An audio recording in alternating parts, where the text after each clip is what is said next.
What's up, everybody? What's up, everybody? This should be a good one. Well, maybe not. I don't know. I didn't even want to cover this. I saw it all going down last night. When St. Center did the video. I thought about doing something pre-recorded on it just to cover it because I knew it was going to trend. I didn't think it was that big of a deal. It had, some WWE type vibes to it. People cool behind the scenes and shit. But anyway, it's a lot of layers to unpack here. So we will chop it up. We will talk about it. So let's get ready to go. Let's try to make this thing happen. The Saint in the Center, who I don't want to say famous for making a video going in on Kevin Samuels back before it was even popular to do it. He was one of the original founders of Kevin Samuels exposed videos. He was one of the founders of it.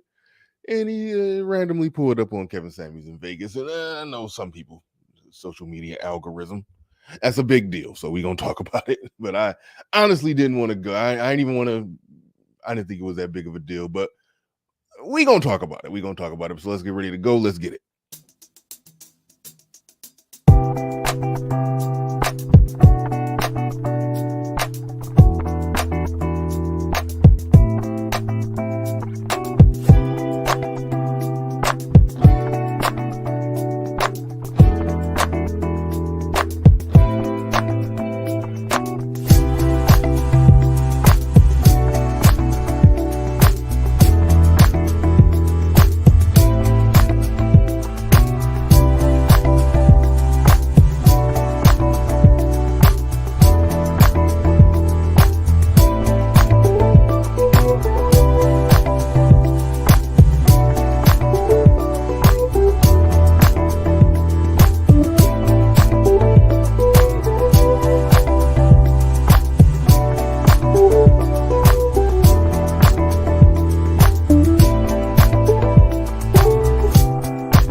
Peace, folks. This is X from TPOT Media. Open your mind and wake your black ass up. You know what time it is. Hit that damn like button as you make your way in the door. Grab a seat, settle in, get ready. It's the Grown Man Hour with your host, my man, Bernard Riley.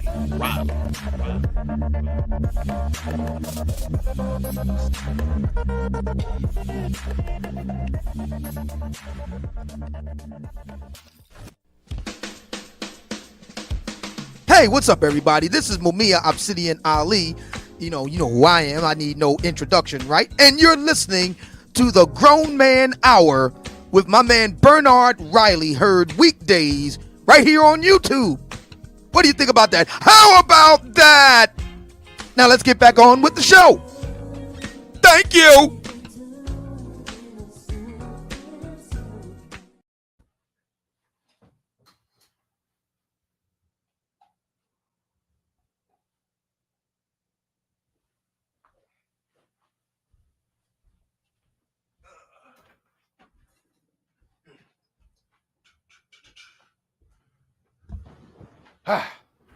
We in here. Shout out to everybody in the building.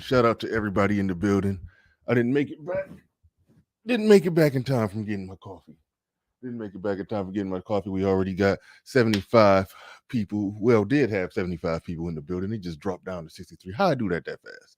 Shout out to everybody in this joint. Shout out to the early bird squads that make it in bright and early before we even get things started. This video started out with a different title. I switched up the title, something that I tend to do every now and then. If something just looks like it's trending in the morning, I will switch up the topic and title on the fly, of which I did that. So the original people that came through, they were commenting on the previous title. But shout out to y'all real quick. Let me go ahead and make that happen real fast. Shout out to Perfect Storm. Shout out to Uneducated Lame. Shout out to MVP, Stoic One, RM. Shout out to all of y'all.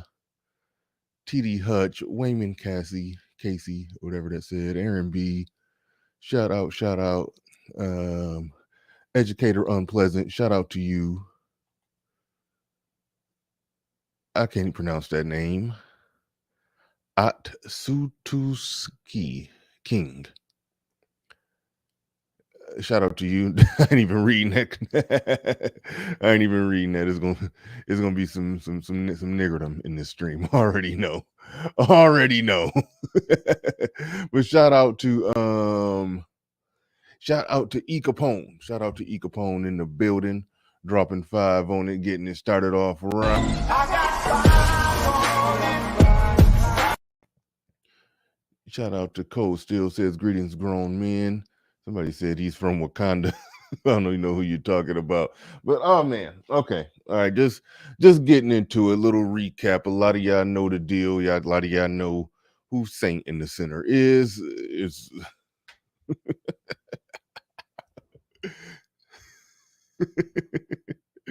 Yeah, man. I just had to go on and get a little piece of it. Just the brief backstory before we get into it. Just for those that don't know, some people may watch this and not even know the full backstory. The Saint in the Center, came onto this YouTube scene, going after the big dogs on YouTube, because he would argue that he's the big dog off of YouTube, but it was big dogs on YouTube that had bigger following. So he wanted to just come for their necks and talk, make response videos to their stuff, putting down what they're doing, and then talk about what he offers, what he brings, his thoughts, his ideas, his perspectives, and when he lay out everything that he think is not that much different from the people that he criticizing, which makes me just say that it goes back to that magical word, content strategy.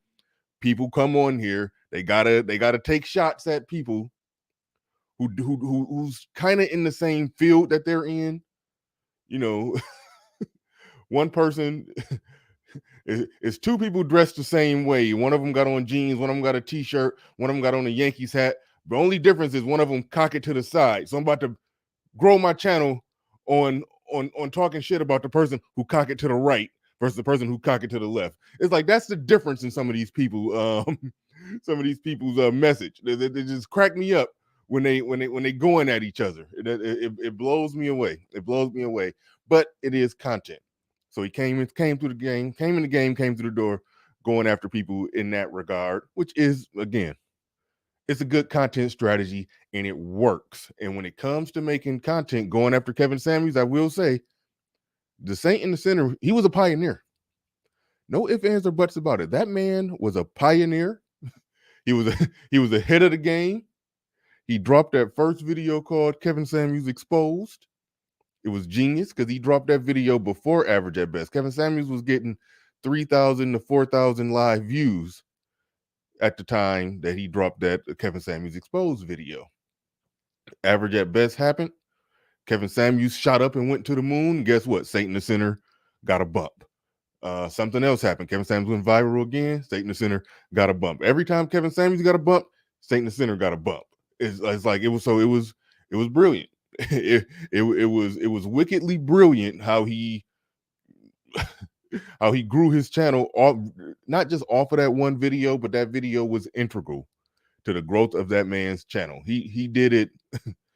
So when it comes to having a wicked content strategy built off going at somebody else, he was the best at it because he did have legitimate content. He did have a legitimate message, but over here on the side, I'm gonna make this video that this person who I can see is about to rise all the way to the moon. I'm about to figure out a way to attach to lasso onto him. When he go up, I'm gonna go up a little bit too. So he did that. Yeah, he did that all with Alpha Male Strategies. He did it with everybody, but it was unique when he did it with Kevin Samuels because Kevin Samuels was on the way up. Kevin Samuels was on the way up when he started doing it with Kevin Samuels. So his channel started going up and bumping up with him. So it was a brilliant strategy. I don't even want to get into the whole O'Shea thing, and because that was horrible. That was horrible. I actually did a stream. I actually did a pre-recorded video on that where that was ridiculous. That was when O'Shea tried to clown him for essentially, getting caught in Brazil with a white girl who was, average at best. I'll just say that. We couldn't even see her face, but just from the side in the back or wherever, it was like, you know. So O'Shea clowned him a little bit because I forgot why. I don't even know why. Why don't matter. The fact of the matter is, dude went on a full doxing campaign with O'Shea to where O'Shea daddy had to get involved. It was just bad. It was bad. So for that reason, Satan the Sinner is always a jackass, and and so that's where it get interesting to me. Like that part alone right there. Shout out to Evie now in the building. I don't think I've seen you through here in a minute, but that part that part alone is it's certain things he did that made it to where some people like, nah, I ain't messing with this dude. We ain't doing a selfie. We ain't doing this. We ain't doing that. It was enough things where I was just like, nah, this ain't this this ain't it, as they say. But SKC in the building says, just stopping through to support the grown man hour. Been a little while. Salute now. Back to the grind. And I might be needing some of your services. I want to upgrade some intro stuff and all that. I might figure out how to do it myself because I know how to do a little bit, but I might need you. I might need to call on you for some work. Might need to call on you for some work, SKC. But shout out to you. Shout out to everybody in the building. Make sure y'all hitting the like button. There's 177 people in this piece. So that's more or less the backstory on the whole thing. That's more or less the backstory on the whole thing. I'll get into it and I'll play some of the video. I'll play some of the video of how some of it got going or what happened when he pulled up. I know some of y'all probably know the story by now. I mean, is so but I'll go ahead and play some of the video, and I don't even got it time stamped exactly right. It's a few layers to unpack here. It's a few layers to unpack. Indigenous TV in the building said both of these dudes look eyeballs in the photo. I don't know what that emoji means. Both of these dudes look okay, whatever in that photo. Honeymoon ninjas just touched down in the Caribbean. Salute as always, Bernard. Salute Indigenous TV. I don't really know what you mean or what you're saying right there. Sodomy and Chicken, one of the best weird and oddly put together names on YouTube, says it appears the Satan the Sinner hitched his cart KS way better than he said he hitched his cart to KS way better than Obsidian did. The old man might need to take some notes. Well, it's okay. You trolling and talking junk, but the truth in what you're saying, and this is an unfortunate thing that I figured out along the way, you can grow on somebody. You better off to have a counter message to somebody than a supportive message to somebody. Even if you like them, even if you respect them, even if you respect what they're doing, if they're blowing up, you better off being against them and you blowing up that way than being for them. It's a crazy thing because somebody blow up, they're going to get haters. Now you got to have your own message as a content creator, but if you got legit, if you got some legit stuff that you could say or at least make it sound good and come at somebody, you're going to pick up all the haters. Now, whether or not you can make some good content to make them stay when you're not talking about this said individual, that's a whole nother story. But at least you picking up the views and everything at the time. And that's why, they say beef don't help grow your channel, but if you smuggle it in just right, if you give some good stable content on whatever your content is, whatever your message is, but then just interbreed, lack of a better word, just interbreed the the beef content, the kind of hating content in there. Yeah, you can grow that way. I've seen people do that. You will take a portion of their audience and you will take a portion of their haters. That is a thing. That is a thing that can actually happen. And it's crazy that, being on board with somebody who you agree with, who you rock with, It probably don't grow you as much as being against them. That is a crazy development. That is a crazy development. Indigenous TV in the building says, I mean, they look zesty, but not like two dudes who just, landed in the Caribbean on a honeymoon. I was trying to use code. Okay. All right. You're saying that they look suspect. All right. All right. Whatever. Whatever. Oh man. Says, but you're bound to lose those haters when you take pictures with the person you hate. Well, that's the thing. That's the thing about it. And that was really the key part. Okay. That was really the key part about what he did. Now, okay, I want to lay this out. Give me a second, y'all. Give me a second. I want to lay this out. A few things happened. Some of it was exposed in the video. And I don't even know if the video is in the right part, but I got good memory. So I'll be able to what's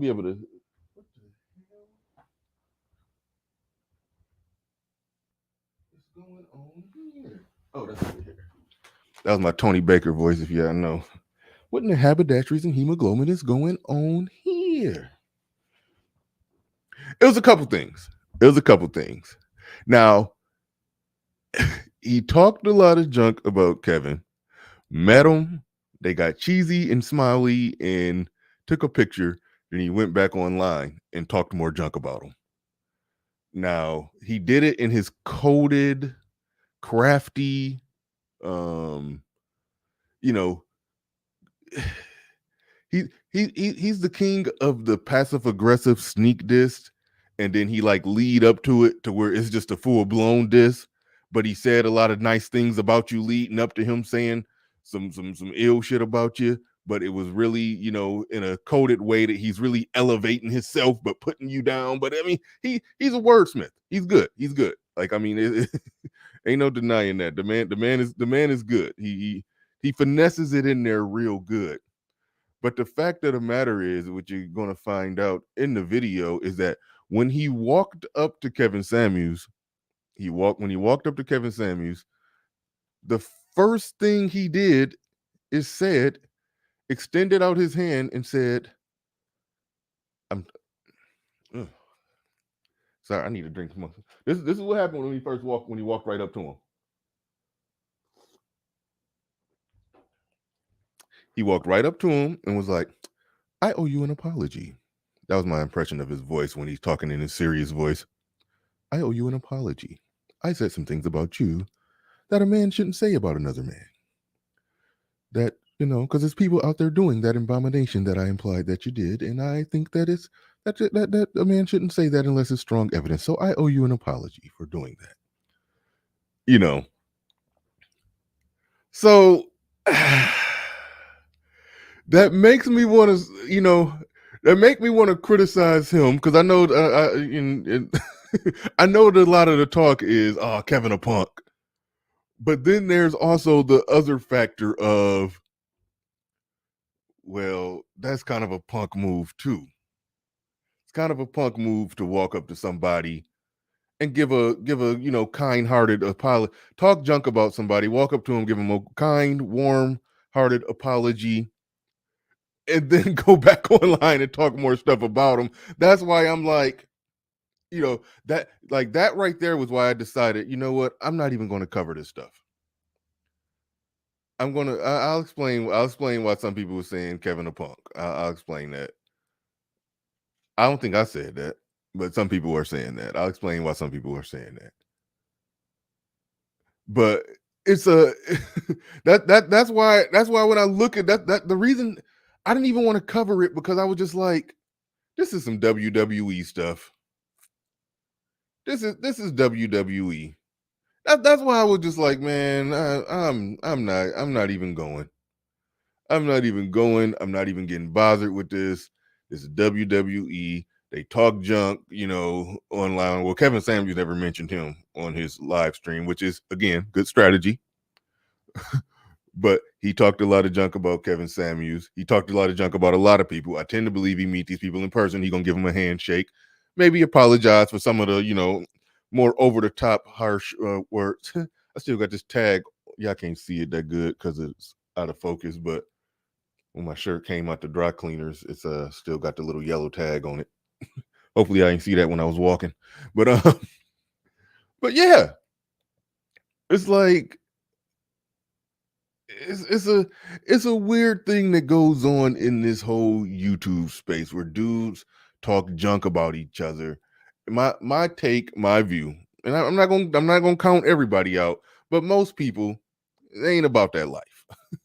They ain't about that life. They talk junk on YouTube. They see each other and immediately strike an apologetic tone for the nonsense. All right. Immediately struck an apologetic tone, but then went back online and respectfully talked shit about him. He talked shit about him without as much disrespect. It's like, it's a weird thing, but it will flow like this. It will flow like this. Kevin Samuels is going to be criticized, and I caught a little bit of Ramil's stream. I didn't watch all of it because I was trying to get this set up and everything, but I caught a little bit of Ramil's stream. Kevin Samuels is going to be criticized just for the mere fact that somebody talked junk about you, somebody said this about you, somebody was talking junk about you, and then they pull it up on you and you all smiles. His whole black belt and karate thing. And Minister Jap said something that I'm going to get into later. That is, that it's certain people who ain't gonna let that one live down. There's certain people who ain't gonna let that live down. But overall, I looked at this and I saw this more or less as some WWE type stuff. Now, let me get into this video. Certain things that we consider very low. To say someone is guzzling Skittles when that's unverified, that's foul. Like institutions down. So I went, had valet bring the whip up. All right. Videos shaking SMH using not even like proper terms. I have all the full videos of every boxing match on my phone from start to finish. Right. From when the bell rang. They talking about how he be boxing. He ain't a professional boxer. Kevin Samuels has reported to say he's a black belt in karate, and he does Saint in the Center does boxing matches and whatnot. So that's sort of that's sort of the thing. They both have a discipline, martial arts of some sort. So there's that. For those who measuring up, what happened what would happen in the fight. For those who keeping score with that, yeah, they both do. According to them, got some type of discipline of some sort. Until they announce the winner. And I am undefeated. Correct. And I've won all of my bouts either by unanimous decision or by corner abandonment, which means they threw in the towel because their guy was getting washed. And there's a belt upstairs. And there's a belt upstairs. And let me tell you something even more crazy about it. Every time we show for our fights, do we ever show up with a trainer or a cut man? Just you and I. I show me and Bridget right there. Like I don't. And we travel for them. Yeah. So it's like, stop the hating. You look fool. He don't get to ever say stop the hating. I don't think he ever get to say that. I don't think that's how it work. I don't think Satan the Sinner ever get to say stop the hating. I don't think he can do that. But all right. Foolish. Okay, we have Raquel said this might be better left a mystery piece to the Saints. Well, thank you for bringing that up because I was on the topic list, and that's why I said number one, when I say I'm the mayor of Saint City, believe that. Check in when you show up. Saint City, he live in Vegas, Sin City, so he call it Saint City, Saint in the center, so he putting Saint in front of Sin to call it Saint City because it's his city. Very, again, that boy good. That boy good. Like his wordplay on stuff be amazing. Like it's like how in the Manosphere, how we got our own language where we be just talking and somebody on the outside don't know what we talking about. Because my brother has like asked me, hey, what does this mean? What did that mean? What did this mean? What did that mean? When he started watching a lot of these videos, I have to, go back and explain to him what a lot of this stuff means. Satan the Sinner is good. He created his own, his channel has its own language. He created it. So good. He's literally good. Like when if you just listen to him talk, his content, like he's very talented. He's good at this YouTube shit. You know, he's literally good at it. And you know, despite being despite being an outright jackass. but so eloquent and it's like it's a weird, like he humble and arrogant at the same time. I don't know how he pulled his shit off. But anyway. What? Now, if you're a nobody and you pass through the city, yeah, you can sneak in and out of here. But here's the thing: if you have a name, tap in with me when you come here, and that's smart on your part because I'll probably do you a favor. So I say that to say this. I'll tell you guys a story of when He's saying if you come to his city, if you have a name on you, now if you don't have a name on YouTube, you can just come in and just float under the radar. But if you're somebody, you got somewhat of a name, you got to tap in, check in with him before you come in his city, because you know he's probably going to do you a favor or two. You know, he runs Las Vegas. All right.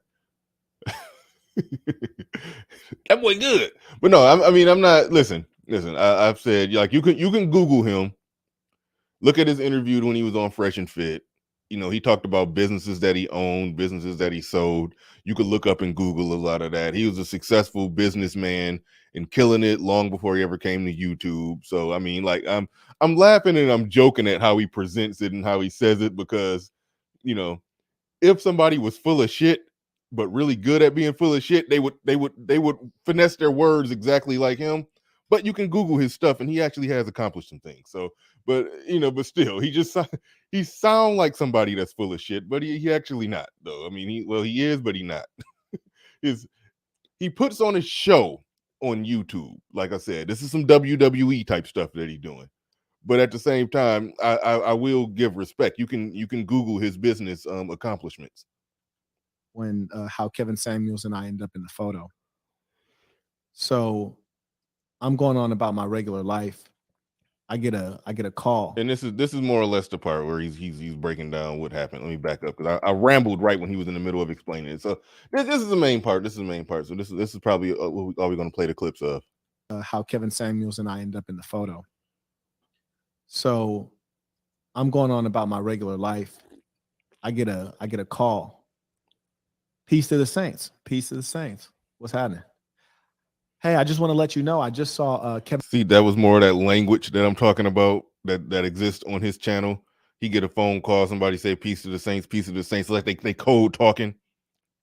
You know, nobody knows what the hell they talking about unless you know, unless you're in the circle with who answers the phone.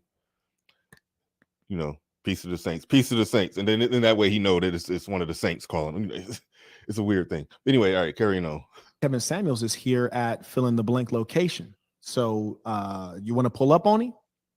Oh, absolutely. I do want to pull up on him. Like, yeah, he's right here. And if you need me, I can hold him up a little bit. No, don't do that.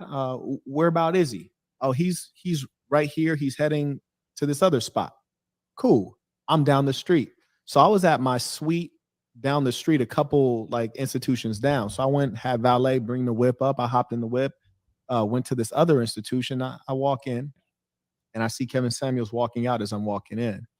And now the story, everything he's saying sound believable, but it's also, again, somebody saw Kevin Samuels and saying, you want me to hold him up for you? You know, I could hold him up for you.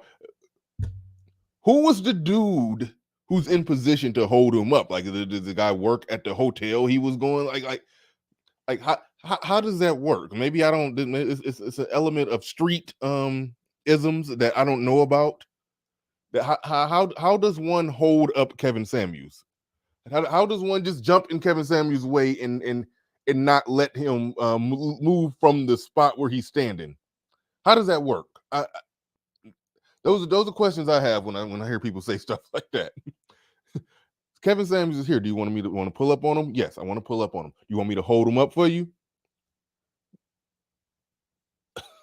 Like I don't. I mean, okay, all right. Maybe he got goons. I don't know. Or maybe the guy worked at the front desk at the hotel Kevin Samuels was checking into. I don't know. But I'm just, those are the type of questions I have when people tell stories like this. Shut real quick before I get back into it.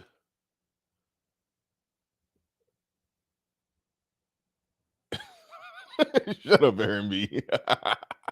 Son is hot around the building says, Bernard, haven't you ever wanted to F somebody up and adamant that it's on site when you see them? No, I've never been on site with anybody ever in my life. Never. Literally never. On site when you see them, but then later change your mind because you realize they ain't worth it. We really need to grow. Listen, I agree with you 100%. Actually, I'm going to star that comment because we're going to talk about later in the show what Minister Jap said. We will talk about that. So I'm going to star your comment because that's my sentiments on that. That is my sentiments on that. Even though it does what Jap revealed, it does say something about what's really going on behind the scenes with a lot of this stuff. Because like I said, I'm chalking most. Let me get your comment out the way. You know, you's covering up the beard. Got to show off the beard. I kind of lined it up a little bit. Need to go to a real barber. But yeah, but but yeah. No doubt. It's yeah. At one moment, because okay, I'll go ahead and throw this part out there since we didn't talked about it twice. Jap said that he was going to work with Saint in the center, and Kevin Samuels told him or asked him or pleaded with him not to. Don't work with this dude. I don't like this dude, because this was the first dude that ever came at Kevin Samuels, Saint in the center. So yeah, Kevin Samuels tried to get Jap not to do it, and Jap, just out of respect for Kevin Samuels, because him and Kevin cool. So he's like, you know what? I'm not gonna work with him. I'm gonna be loyal to my friend. I'm gonna be loyal to my guy. And because Kevin Samuels was apparently this is right out the horse's mouth. Right out of the horse's mouth, Jap said that Kevin Samuels was like, when I see this dude is on site, when I see this dude, I'm going, I'm whooping his ass on site. And then and Jap was like, hey, if you that at odds or that messed up by this dude, and me and you cool, I'm not gonna work with this dude. That was what Jap said. And so Jap got every reason to be like, come on, man. Like I ain't saying you had to roundhouse kick him on sight, but you smiling in a photo, and then you're gonna find out some more stuff when we watch this video. So I understand Jap had feeling some type of way. I can't sit here in clear conscience say Jap is wrong for feeling some type of way. But son is hot Ra, your comment is also true. This is the two things to be true at the same time.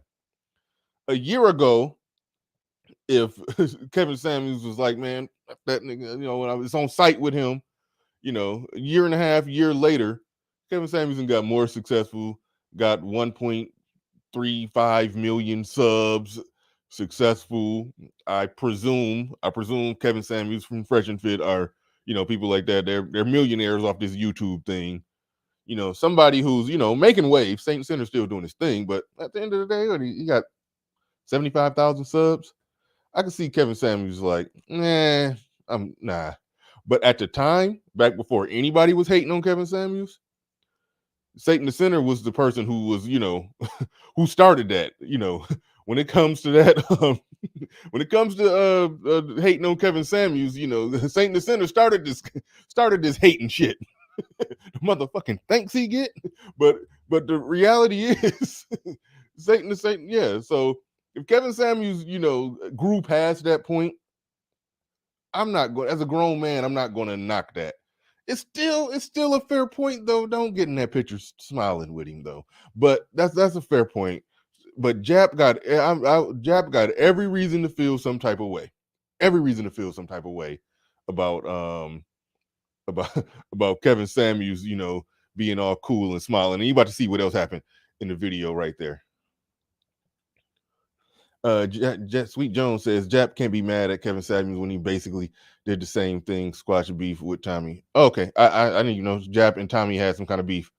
I didn't even know that. Yeah, people throw around on site on here all the time. Yeah, that's true as well. Yeah, and and hood conservative. Yeah, I do gotta hit your email after this show. But yeah, that's what I said from the beginning. That's why I opted not to cover it. But then I just said, okay, it's trending, so whatever. That's why I just went on it. That's why I went on and rocked with it because it was trending. But I was on some this is just some WWE stuff, and I'm not even trying to do the WWE thing. So I was just like whatever on that. Like I was legit like whatever on that. But all right, let me roll this video. Now we don't know what he was thinking. I'd be sincerely curious to hear what he was thinking. But long story short, he's walking out of the Bellagio. I'm walking in the Bellagio to meet him. And the funny thing is, number one, I don't follow anything of his social media or anything like that. And there's no disrespect, it's just that that's not my thing. I'm not into social media and internet stuff. I hate when people do this. Like, dude, you are a modern 21st century businessman and successful at it and building a career on YouTube. Even though I, want to make it clear, you can Google his other business accomplishments, but clearly, if YouTube is social media, don't say, "Oh, I'm not into social media. Don't follow these social media things." You're building a career on social media. You did a surgical job back before information on back when information on Kevin Samuels was hard to find. He surgically went and found the information. You can't tell me you don't do research on the man. You don't know nothing about the man. Like, no. You know what's going on. Your ear to the streets. Like, come on. I can understand it from a content creator standpoint. There are certain people I don't listen to because I don't want their ideas to be in my head. I want my thoughts to be my original thoughts as much as possible. He could say that. He could say that he's a busy man, so he don't watch it as a fan. He could say that. Yeah, he could say stuff like that. I like that part I get. But you keeping up with you keeping up with other people because that was part of your content strategy to respond to other people. So it's like, no, you can't say that completely. So anyways, he's walking out of the Bellagio and I was walking in to meet him. So when I saw him, I walked straight to him. I said, "Hey, I owe you an apology. I made a video about you." And I said, fill in the blank about you, which is an abomination. And until that's verified, it's not proper to spread that about someone. And I want you guys to know that there's certain insults that you go overboard in, but especially in line with the ism, there's certain things that we consider very low. To say someone is guzzling Skittles when that's unverified, that's foul. You heard me? Like, don't accuse nobody of that until that's verified. That's too low. That's too low. So I said, yeah. And he said, I know. And I said, okay, well, we had a couple words about some other things. And he was like, yeah, man, we should connect while I'm out here. He says, I'm in this room, I'm in the penthouse. And I said, oh, okay, that's what's up. Yeah, me too. He's like, oh, you're staying here? I was like, yeah, I'm in the penthouse here. Now, mind you, this is boss talk because he said he's in the penthouse at the Bellagio, which is like, yeah, I'm bossed up over here. Now, mind you, I came from a different resort. I came from a penthouse in a whole different resort, and I pulled up to the Bellagio. He was like, yeah, I'm in the penthouse. I was like, yeah, me too. I got a penthouse here too. Now that hit different because I live in Las Vegas and I got a penthouse here and at the other spot I was at. That got to hit different. You heard me? It's real boss talk out here. So anyways, he was like, yeah, I got a penthouse here. I was like, yeah, I got a penthouse here too. He's like, okay, cool. Well, I'm in this room. So he told me his room number, like, so I could, give him a ring. I was like, all right, for sure. We're gonna link up. That's pretty much, most of the conversation. Then after that, I went to go meet one of the Saints for lunch. And then I told the Saint, I was like, hey, I was just hanging out with a best friend of mine. He just came in town. He's like, oh, who's that? Yeah, Kevin Samuels. He was like, oh, he's like, you know what? I saw on his social media that he was coming to Las Vegas, but I didn't want to tell you because I figured you just don't care. I was like, that's true. Like I for the most part, don't care, except like when people like him come in my city, like they need to tap in, which is let me know you're coming. And that goes for everybody. You're coming to my city. If you are somebody, let me know you're coming. And especially in the case of Kevin Samuels, like there's obviously no beef and we don't know each other up until this point when we had a formal acquaintance. But obviously he had seen the video. We all know he's seen the video. Somebody makes a video about you and it's well over 250,000 views. You've seen the video. And that's why when we were talking, he said, oh yeah, I know, which is obvious. So he's like, oh yeah, like I was gonna mention it to you, but I figured you didn't care because you don't really mess with him like that. I was like, nah, you for sure should tell me who's coming in the city. I was like, but yeah, my people called me up. They told me he was moving through. So I pulled up on him. I was like, okay. And then I followed up on DM, like, hey man, like, you need anything in the city, let me know. I am the mayor out here. Tap in next time you come through. Which I really mean. Tap in next time you come through. And I saw a nerd in the comments say something like, did you keep the All right. Hold same on. energy? There's no beef. There's All right, hold on. Let's back up before we get into that part. Now that was a part where he pretty much said all that kind of need to be said, you know, and like I said, he's mastered the fine art of being humble, cocky, respectful, and disrespectful all at the same time. It's like this this dude is a genius when it just come to just how he finesses words. I don't it's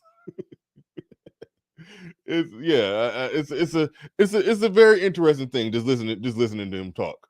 But at the end of the day, this is my full analysis of it. Kevin Samuels, you know, hold on, where we at? Okay. Kevin Samuels chilling in Vegas, walking out of a hotel, and Satan the Sinner start walking up to him. From Kevin Samuels' perspective, that had to be the biggest what the fuck moment ever, because the odds of that happening is very slim. Even if somebody live in Vegas, Vegas is big. The odds of the two of you walking past each other. So right now in the mind of Kevin Samuels, he got to be thinking, somebody tipped him off that I'm here. He's not walking in here by accident. He's walking in here to see me. After he talked all this junk about me, he's walking. He's deliberately, intentfully pulling up on me. Like it's no way that can get chalked up as a coincidence. That's the part about it where, from Kevin Samuels' perspective, you know, Satan the Sinner, he know what's going on because, you know, he set it all up. Yeah, Clarence, the mayor, the mayor of this town. Tap in when you come through. Oh man, he's listen. He's pure entertainment. But yeah. So from Kevin Samuels' perspective, that's your threat level. When I'm forgetting the part of the brain, you know, when you're processing, you know, the fight or flight, that whole little, you know, where your brain is quickly processing what's going on. I don't care if he showed up with flowers on his collar. It's like, this is somebody who knows me from online. That clearly somebody, he know who I am from being online. Made a video talking junk about me. Here I am walking out of a hotel in a big city, and he's walking in. That means he knew that I was here. Somebody told him that I was here, so he's walking up to meet me, greet me, or whatever the hell. That's a situation where you're supposed to be legitimately on guard.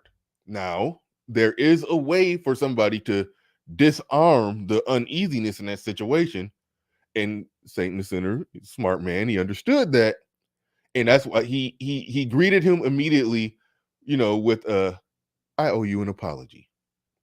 Like right there. I mean, granted, that don't mean you just completely take away all your defense mechanisms, but at the same time, if somebody just walk up to you and say, "Hey, I owe you an apology," that the threat level just went down a lot.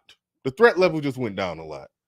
Like Kevin Samuels be always saying, it's always a low level threat of violence when two men are interacting with each other. The threat level just went down an awful lot.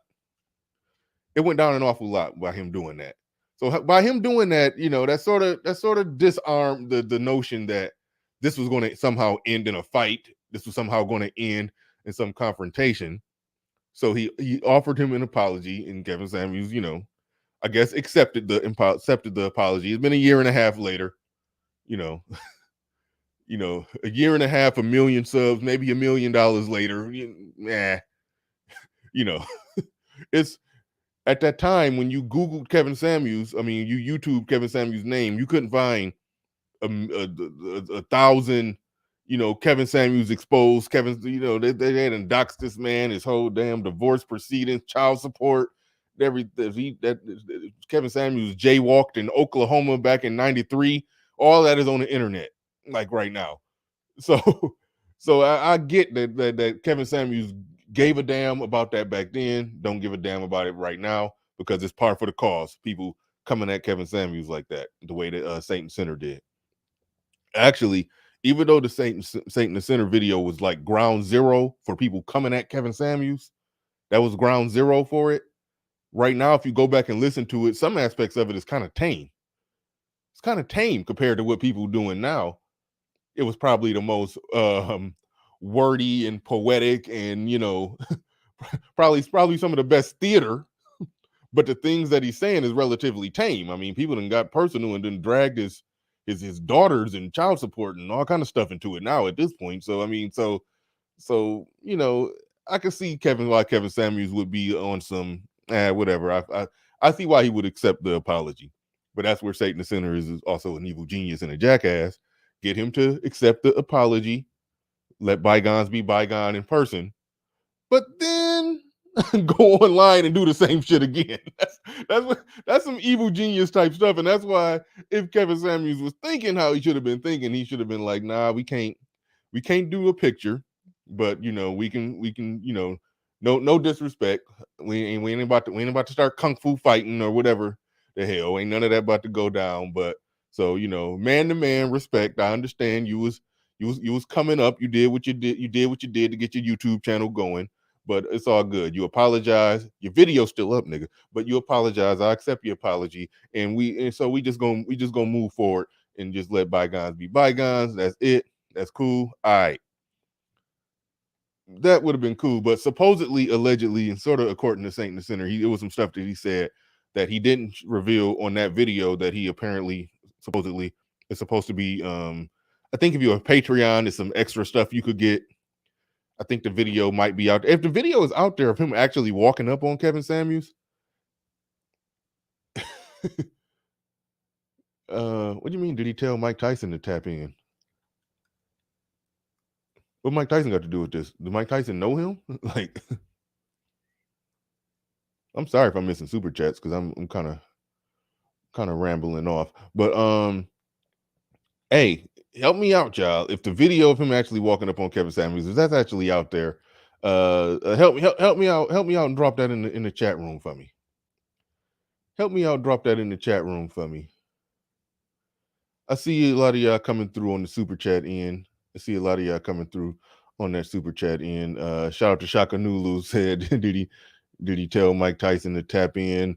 Rorschach in the building says black men culture rather than collab. We're debating 50-year-old. I think I see where you're going right there. Yeah, people would rather, beef than collab and work together. But, like I just said, it's unfortunate. You can get more of a bump off beefing and criticizing than what you can probably with working with somebody. It's an odd thing. And then there's the I ain't even going. I'm not trying to get into that part of it. But Java Joe, I was going to say the Niggerlanders, the Niggerlander syndrome. But Java Joe in the building says, just checking in, Bernard. Shout out to you. Appreciate you coming through. Appreciate you checking in. Shout out to everybody in the building. I know I missed some super chats. I'm going to try to catch them all. I'm going to try to catch them all. Go back and star them all. See, look at that. We got Son is Hot Ron in the building with another. He said exactly when he pulled up on him. Why didn't he say? Why didn't you check in when you first touched? You know who I am. Yeah, I mean, thanks for the super chat. Appreciate that. Joe Ethereal in the building. Satan the Center on some Lex Luthor type ish. Shout out to Joe Ethereal in the building. Yeah. But Kevin said, I mean, listen, he was in a legit situation. He was in a legit situation where this person walking up on you, listen, if I had beef, if this person walking up on me, and I know it can't be a coincidence, then yeah, I'm on guard. You can disarm that person being on guard by walking up with a sincere apology. Then once that's established, I still don't know. I might have been like, okay, let's squash. Let me publicly squash something, even though it wasn't a back and forth beef. Let me do something to publicly squash it. Yeah, we could take a picture, but then again, like I said, Saint the Sinner's an asshole. You took that picture, then he's still going to do a stream where he's going to say nice things about you, but he's still going to talk shit about you. Like it was a lot of parts in this. It was too long. I ain't gonna play all of it, but it was a lot of parts in this video where he still was floating out some disrespectful stuff, but not too disrespectful. Not not said he gargling a bag of Skittles or whatever he said to metaphorically convey the notion that Kevin Samuels was yeah. So there. All right. Tap in next time you come through. You need anything in the city, let me know. I am the mayor out here. Tap in next time you come through, which I really mean. Tap in next time you come through. And I saw a nerd in the comments say something like, did you keep the same energy? There's no beef. There's no energy to be had. You see, if there's a beef, there's no conversation. There's no photos. When my people called me like, hey, you want to pull up on them? I'd have been like, nah, but I'm going to have somebody else pull up on him. You feel me? Like, if his beef is serious, like, we can get the job done. But now that's sort of my point where it's on some WWE type stuff. You said if his beef is serious, he'll have somebody else go do the pulling up. But if it's no beef, it's nothing. He can just go talk to him. It's not real beef. That's where I'm saying it's WWE. Like that's all to it. This is some WWE type stuff. However, if the first words that came out your mouth was an apology to Kevin Samuels, like you never recanted online.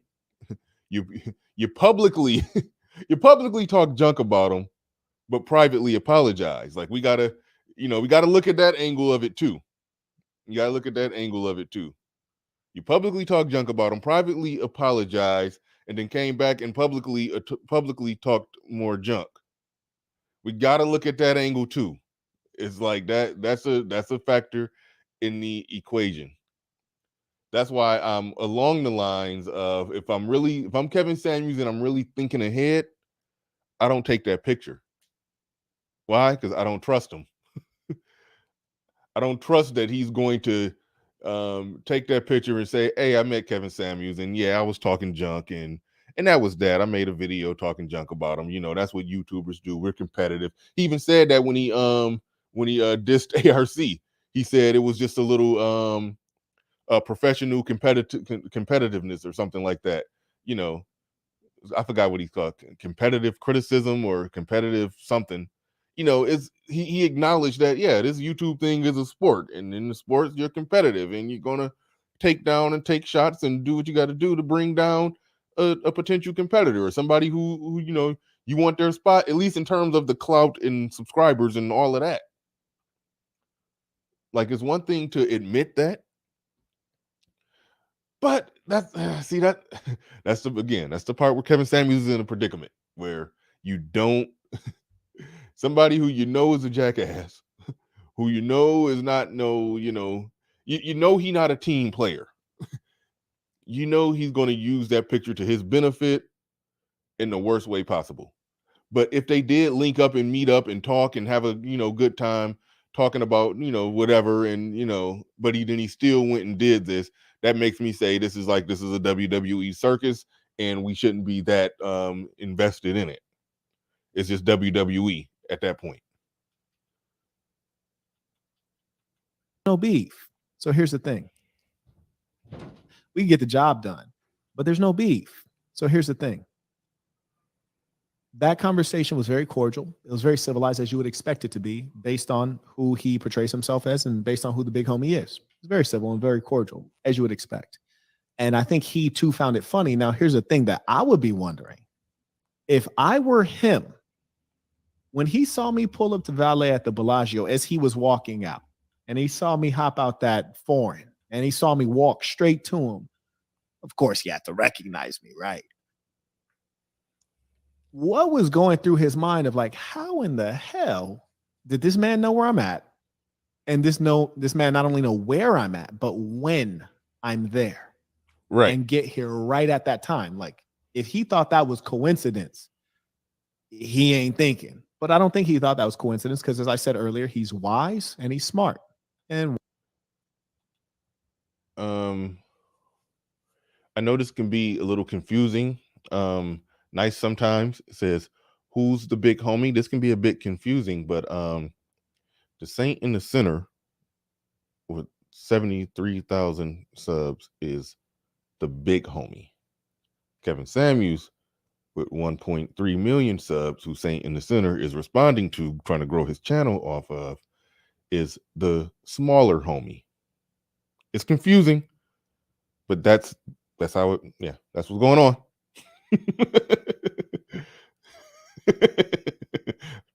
The person, Joshua Slayer, the person who's stalking is the big homie. The person being stalked is the smaller homie. It's confused. It's legitimately confusing. It's legitimately confusing. So when he says big homie, he's referring to himself. All right. Okay. wise, intelligent people don't think things are coincidence when they're obviously not coincidence. But that was the story of how we met, and I was like, man, this is hilarious. I bet the people would be entertained to see this. He was like, yeah, that's right. Let's take a picture. So I was taking a picture, and he was saying something, and I was like, okay, well, let's take a video. So then I took like a short video. He was a very cordial, friendly guy, which is what I expected him to be. So then this is hilarious. I bet that's the genesis of the picture. Now again, he's a wordsmith. His level of finesse with his words is amazing. He's like, hey, this is, just listen to how he just set up the picture. But that was the story of how we met, and I was like, man, this is hilarious. I bet the people would be entertained to see this. He was like, yeah, that's right. Let's take a picture. So I was taking a picture, and he was saying something, and I was like, okay, well, let's take a video. So then I took like a short video. He was a very cordial, friendly guy, which is what I expected. Say, hey, the people might be entertained to see this. Let's entertain the people. Let's get them a little entertainment. Let's get them something to talk about. That's more of that WWE stuff that I was explaining. That's more of that WWE stuff. That's why, again, I try not to overthink it. I think it's probably just a few situations where people have legitimate beef on YouTube. Like it's somebody whose name I don't want to mention. Like, put it like this, I'm gonna go ahead and go there. But these aren't the names I didn't want to mention. Angry Man and Obsidian see each other. I honestly think they'll be cool. I honestly think they'll be, no matter how much they beefed and got going, I think they'll shake each other's hand, and they'll be cool.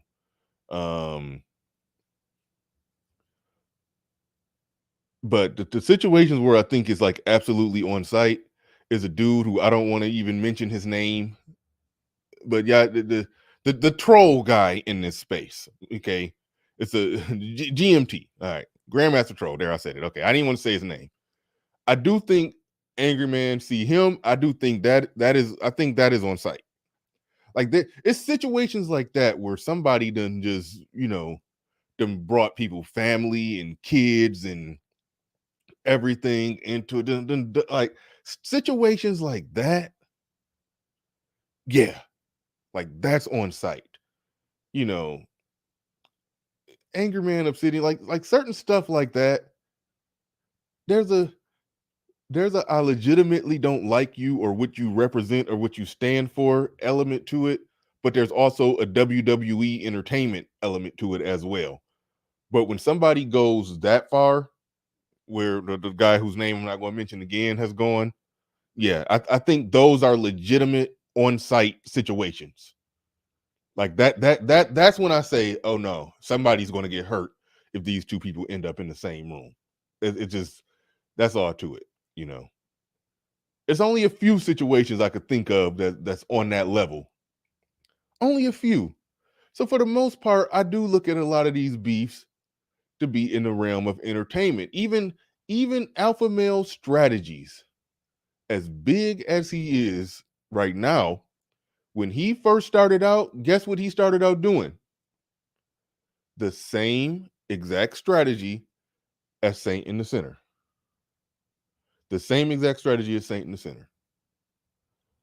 he made videos, or he made a response video to, I think, Lucario, made some response videos to Steve the Dean. I think I don't even know if he made a direct response to ARC, but y'all know the story. He stole my shit, so I don't know if he even made a direct response to ARC, but I know he stole his shit. So that's why it's all, he might as well had. But the fact of the matter is, every dating coach in the game, Alpha Male Strategies came gunning for him. Once Alpha Male Strategies got bigger than him, he pulled back on that. He pulled back on all that, and now he just do his content. So I don't think none of those people had legitimate beef. They shake hands, they met in person. But there's a WWE element to this thing. And so we can't get caught up or confused in that and thinking that it's real beef and it's going to actually be on site. Most of these dudes are regular dudes. Hell, I'm a regular dude. All right. I ain't no thug. I ain't no Pookie and Ray Ray. I ain't no educated lame either. I'm just a dude, just a regular cat. Like I ain't on site with nobody in this space. Like literally. Like, so a lot of this stuff, that's why, it's nothing to me to some degree. It's nothing to me to some degree. Like I said, there's a few situations, that maybe 2 or 3 situations where people have legitimately just gone too far. And there's some people who I don't know how the person I mentioned, I don't know how everybody, I ain't even trying to get into that. It's only a couple situations where I think it's legitimately on site. Everybody else is just WWE. They will shake hands if they met each other in person. Them to be. And further, even if he's not a friendly, cordial guy in real life, like if you come into somebody's city and you're walking out of a resort and they happen to show up right where you are right at that time, you should be cordial. Like I would be cordial because I'd be thinking, damn, like they got the drop on me. Like they didn't call me out here naked. Like I'll be. Hey, that's true.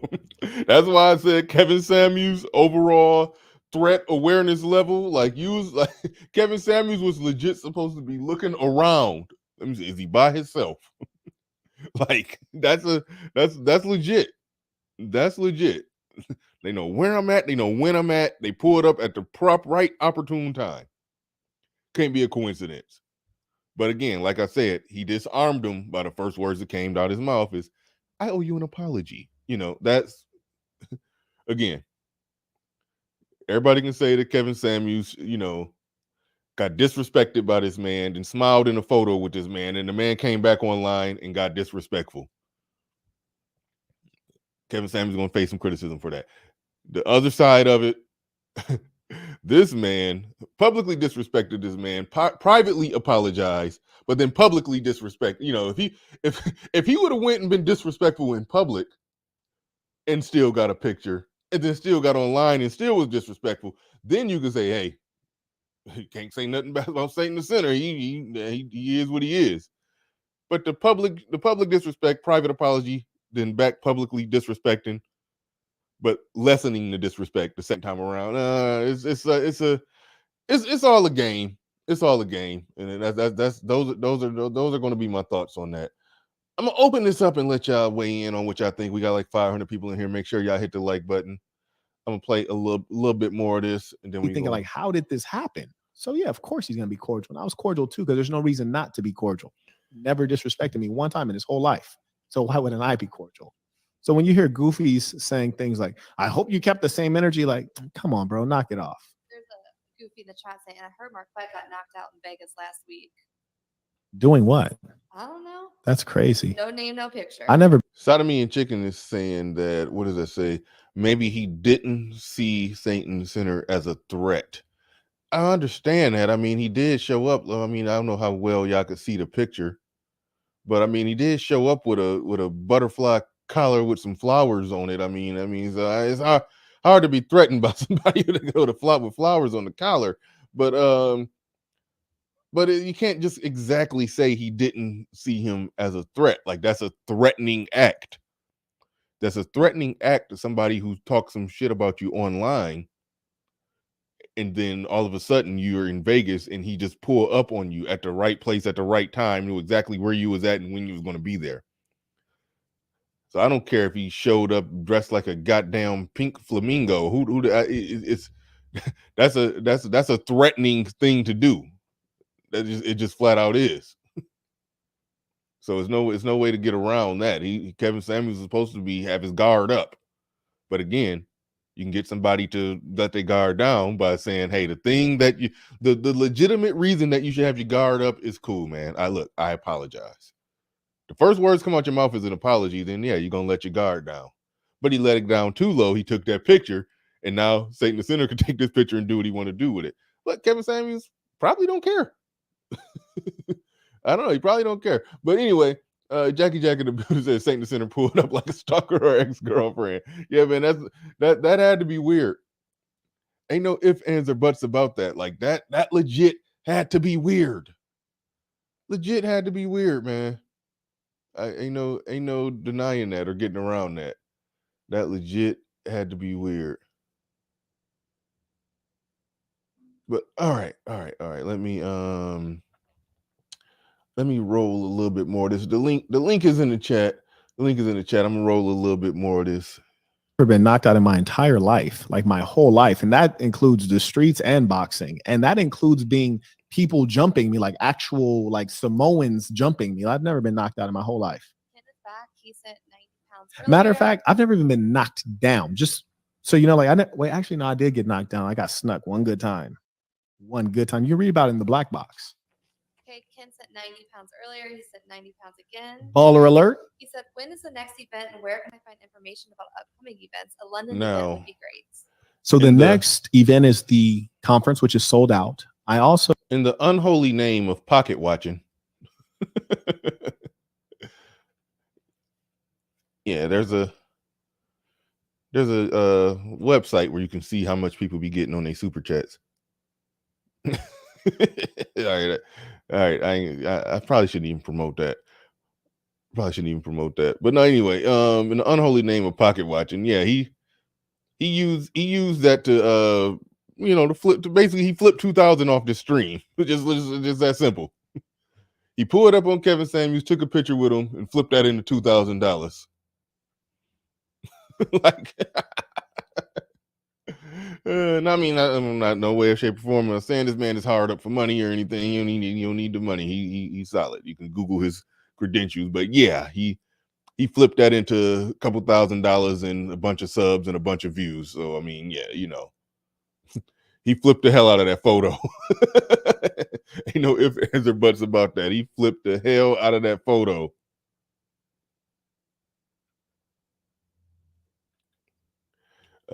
Says KS should have stole.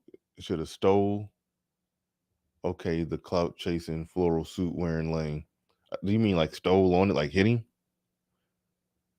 Should have stole. Okay. Oh, I think you mean should have stole on. KS should have stole on that clout chasing floral suit wearing lame. It's a weird thing about saying that, and this is what some of y'all don't get.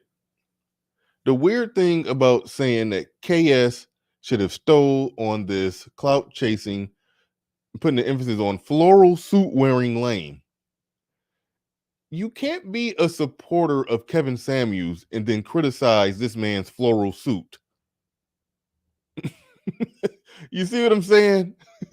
You can't say the man with the guy with the man bag should have stole on that on that flower suit wearing lane. It's like you're acknowledging that the guy that you're rocking with is by the same standard lane. So let's it's okay to make a joke here and there about the flower collar, and okay, I get it. But yeah, they both address in a similar way. Okay, they both have a certain type of fashion that I can't get jiggy with it, but I can. I mean, man bag aside, I'll never don't support the man bag, but I can't deny that the simple fact that even though they are way more stylish than what even if even if I dressed in my absolute best, it wouldn't be their style, their type of dress, the type of thing. Some of the stuff they wear, I looked at, I'm like, damn, no, that's hot fire. I'll rock that. Some of the stuff they wear, I'll rock that. Some of it is like, no, I can't do flowers. I can't do flowers. That just, that's just me. But I still acknowledge that, hey, that's a sharp dressed man. Even if it's not my particular style, it's a sharp dressed man. But y'all sounding goofy with the jokes. Y'all basically saying, yeah, I rock with Kevin Samuels. He should have hit this guy that dresses real suspect. It's like y'all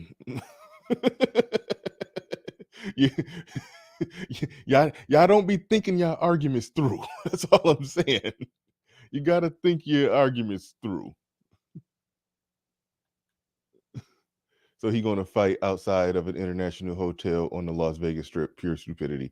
Yeah, I don't think nobody is. Well, okay, the last person who commented did say that he should have hit him, but obviously he shouldn't have. Obviously he shouldn't have. At best, you should have. I mean, the response should have been, see what the hell he want. Okay, he offered an apology. He said some nice things. All right, cool. And then just take it from there. Even if it end in a handshake and you walk off. But don't let the man get all, don't let him get no photos. Don't let him take no pictures. Don't let him use you to come up a little more. That's a legitimate thing that somebody could say that Kevin Samuels should have done in response. That's a legitimate thing. Just, all right, you want to apologize? We handshake. Cool. I'm out. If it get confrontational after that, he's going to have to make it confrontational. I'm not going to make it confrontational. I'm going to stay in my frame. I'm a businessman. I'm successful. I'm famous. I'm famous. He's stalking me. I'm going to shake his hand and then move on.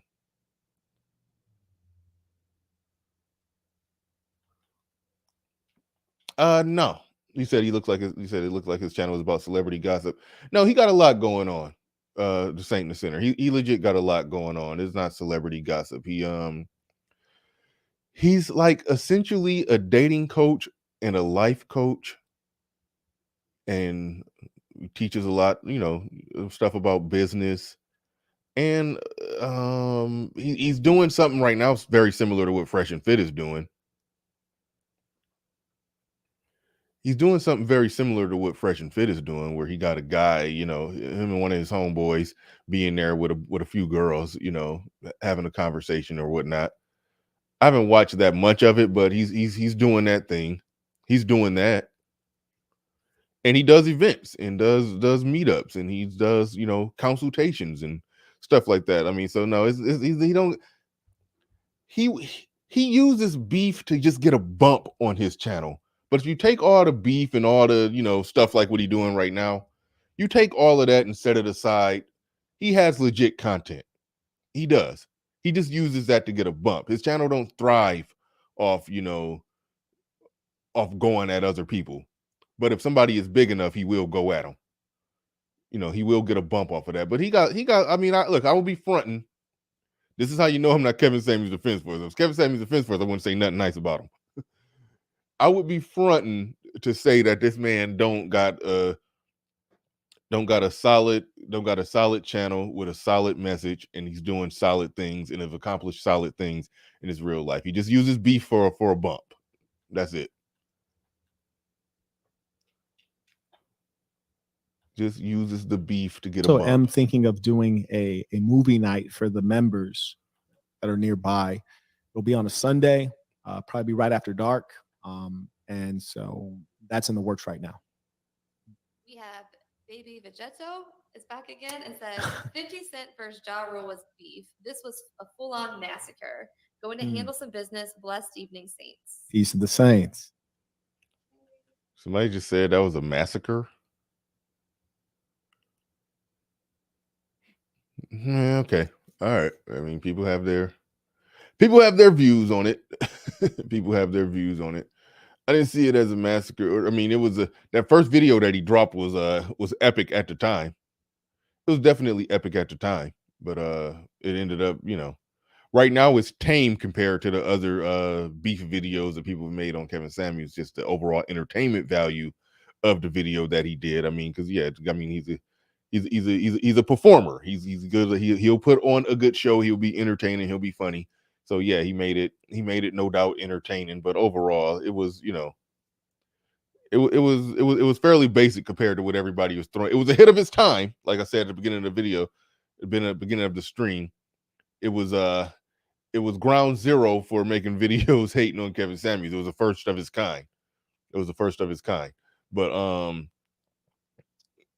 overall, and Kevin Samuels never clapped back, so you can't really call it a beef. You could just call it one man, punching up at another person's YouTube status or clout, or throwing rocks at the throne, so to speak. Like, you could legitimately say that that's what it is. That's what one man is doing. He's taking shots at another man's success, trying to pull back with it. Not necessarily trying to take from him, even though Kevin Samuels got every right to say that. Hey, this man trying to take from me. This is he trying to take money out my pocket. But no, it's an open market. It's an open market. You can criticize who you want to criticize. You can go at them. You could try to pull their haters. You could try to pull the fans of this person and try to get them on your side over to your way of thinking. But like I said in the video that I did when I was talking about the beef that he do with all these other people, everybody he went at, whether it's Steph is Code, Alpha Male Strategies, Alan Roger Curry, Kevin Samuels, everybody that he's ever went at, if all of them sat down and all of just put their ideas, thoughts, views, and perspectives on every subject, just pick 10 subjects at random, and they all had to give their thoughts, perspectives, and insights on it. I guarantee they're all going to agree on 90% of everything. So it's really an argument between a bunch of people who agree with each other, which just makes me say, this is all just a bunch of, WWE type stuff.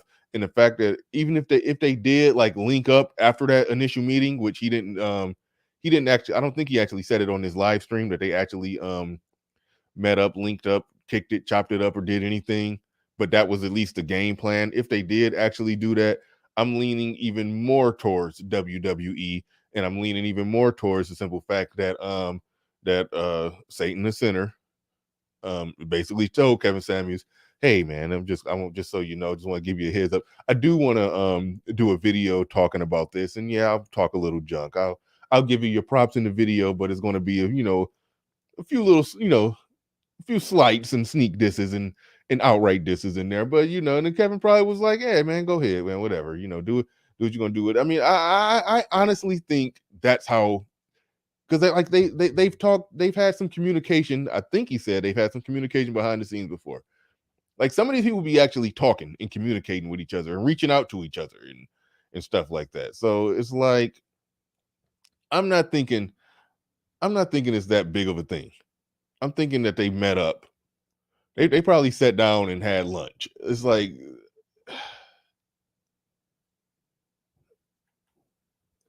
Bernard Riley, have you ever heard Saint and the Sinner's mixtape, Certified Hood Classic? No, I didn't know he rapped as well. I didn't know he was also a rapper. I did not know that. You're a little behind. It's not WWF no more. WWF stands for Wild Worldwide. Something about some wildlife. I don't know. Yeah, it's WWE. You're a little behind the times. You're a little behind the times. We have Michael, who actually sent the super chat before the live even started. Okay. He's back again with $50.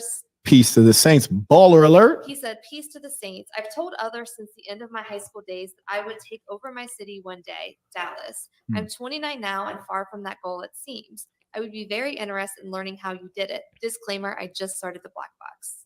Got you. So, and that's a part of my notes. Okay, this is weird. All right, this is the last thing I'm gonna say about this. The person I'm just I normally don't do this. When I'm doing a review of something somebody else did or a recap or response to it, I normally don't read their super chats. I like to read my own super chats, but I normally don't read somebody else's super chats. But it says, I've told others since the end of my high school days that I would take over my city one day. Dallas. I'm 29 now and far from the goal, it seems. I'll be very interested in learning how you did it. So just real quick, just so Satan the Sinner said that he took over his city. And his city is Vegas. Now, if he took over some small town, and how do you even define taking it over? Okay, how do you define taking over a city? Now, there are some people in my city where they own a lot of the real estate and a lot of the tall buildings. So maybe they could say they took over the city. I mean, they probably can give an accurate definition and say that they meet that definition. I'm just curious if he's saying he took over his city and his city is friggin' Vegas. Like, nigga, you don't own the MGM Grand. And you don't own the MGM Grand. You don't. You, you don't own that stuff. So I want to know how you took it over. I want to know why the gentleman in the super chat is saying, I want to take over my city. My city is Dallas. Please tell me, how did you take over Vegas? That's where some people can just get ridiculous with the YouTube people. They'll just get ridiculous with their YouTube folks and just say anything, believe anything, just go with anything. It gets weird. It get weird when they do that, man. It get like, come on.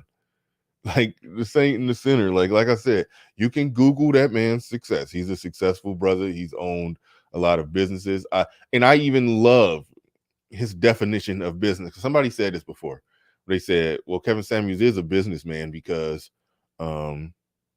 his YouTube channel is a business. And I generally agree with that. And I do agree with that. You know, so Kevin Samuels is running a business. I'm running a business here. If you got a YouTube channel and it's making you money, it is a business. But I do like one thing that the Saint Center said, where he was like, a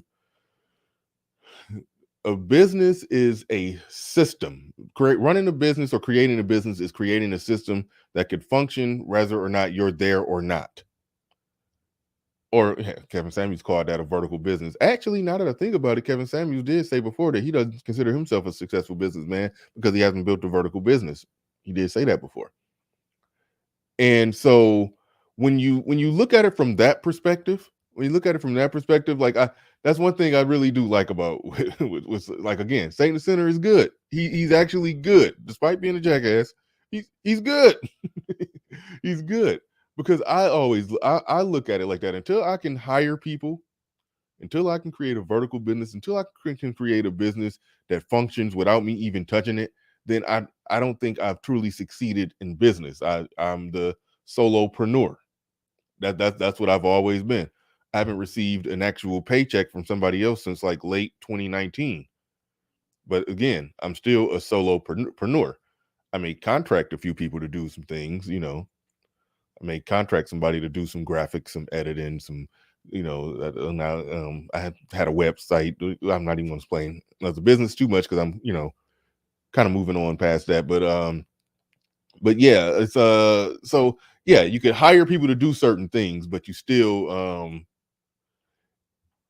it's still not the same. It hits in a different way when you own actual vertical businesses. Now, you can look up the simple fact that he has had actual businesses that were businesses that could run without him, that he sold some of them, he's done this, he's done that. But the fact of the matter is, it don't mean that his because just like Kevin Samuels, people say Kevin Samuels got his fanboys, you know, the kittens they call him. He got his saints, and they over there. How did you take over Vegas? He didn't. Like let's chill with that. Let's chill and not go too far. Let's chill and not go too far.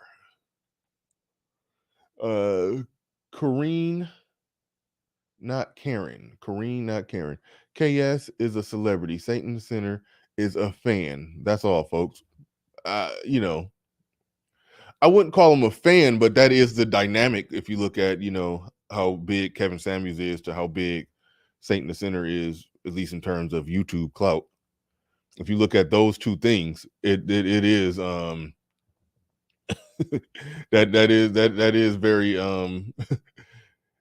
accurate in that regard. But I think he's doing it for another reason. I don't think he's a fan. I think he's just, he's using it and swinging it to his advantage. But Indigenous TV in the building says Bernard owns Detroit, and cut it out. That's a common misconception. I'm actually not from Detroit. Some people say that, and I don't correct them. But I'm not from Detroit. I never lived in Detroit. About an hour and some change away from Detroit. But we got Alan Roger Curry in the building. What's going on, ARC? Your boy at it again. Saint in the center on the loose. I'm not gonna stay up too long, man. Yeah, I just had to come up, man, because you were cracking me up when you was talking about this is WWE theater. Mm-hmm. And yeah, I said that. I don't know if you watched my response last year, but that's one of the things I briefly mentioned in my response. I said, well, I'm going to be slightly paraphrasing my own words, but I said, Marquette Burton, I said he must have some kind of background in theater because he knows how to be dramatic in a savvy business manner. Yep. And that's probably to his benefit because I think his fan base, which he refers to as the Saints, they eat that up. But like you said, I'm gonna be repeating stuff you said, but like one thing, him saying, if you come to my city, you gotta tap in. That gotta be the most laughable shit. But his audience has accepted it. They like, somebody just super chatted him asking, how did you take over your city? if it's like a small town with like maybe 5,000 people, okay, maybe he owns a lot of real estate and property and and the mover and shaker in this little small town or small city, but that's Vegas. Like, come on.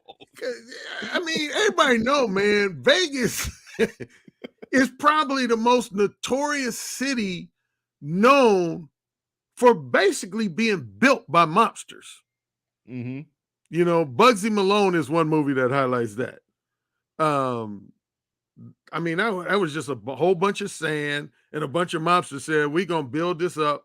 Because I hate to generalize like this, but any city that got multiple casinos, 90 to 99% chance there's some mobster influence involved in there. Yeah. And so without going longer on that, it's like, if you're not either literally the mayor, like political mayor of Las Vegas, or you're not a powerful, influential businessman who just owns multiple like hotels and businesses in Vegas, then nobody needs to tap in with you. Yeah. So again, but I mean, I'm not gonna get on this case because I respect the theater. It's if nothing else, it's entertaining as hell, man. The dude, he's an entertaining dude. I give him that. But here's what I say about just the general nature of being somebody who's recognizable in public.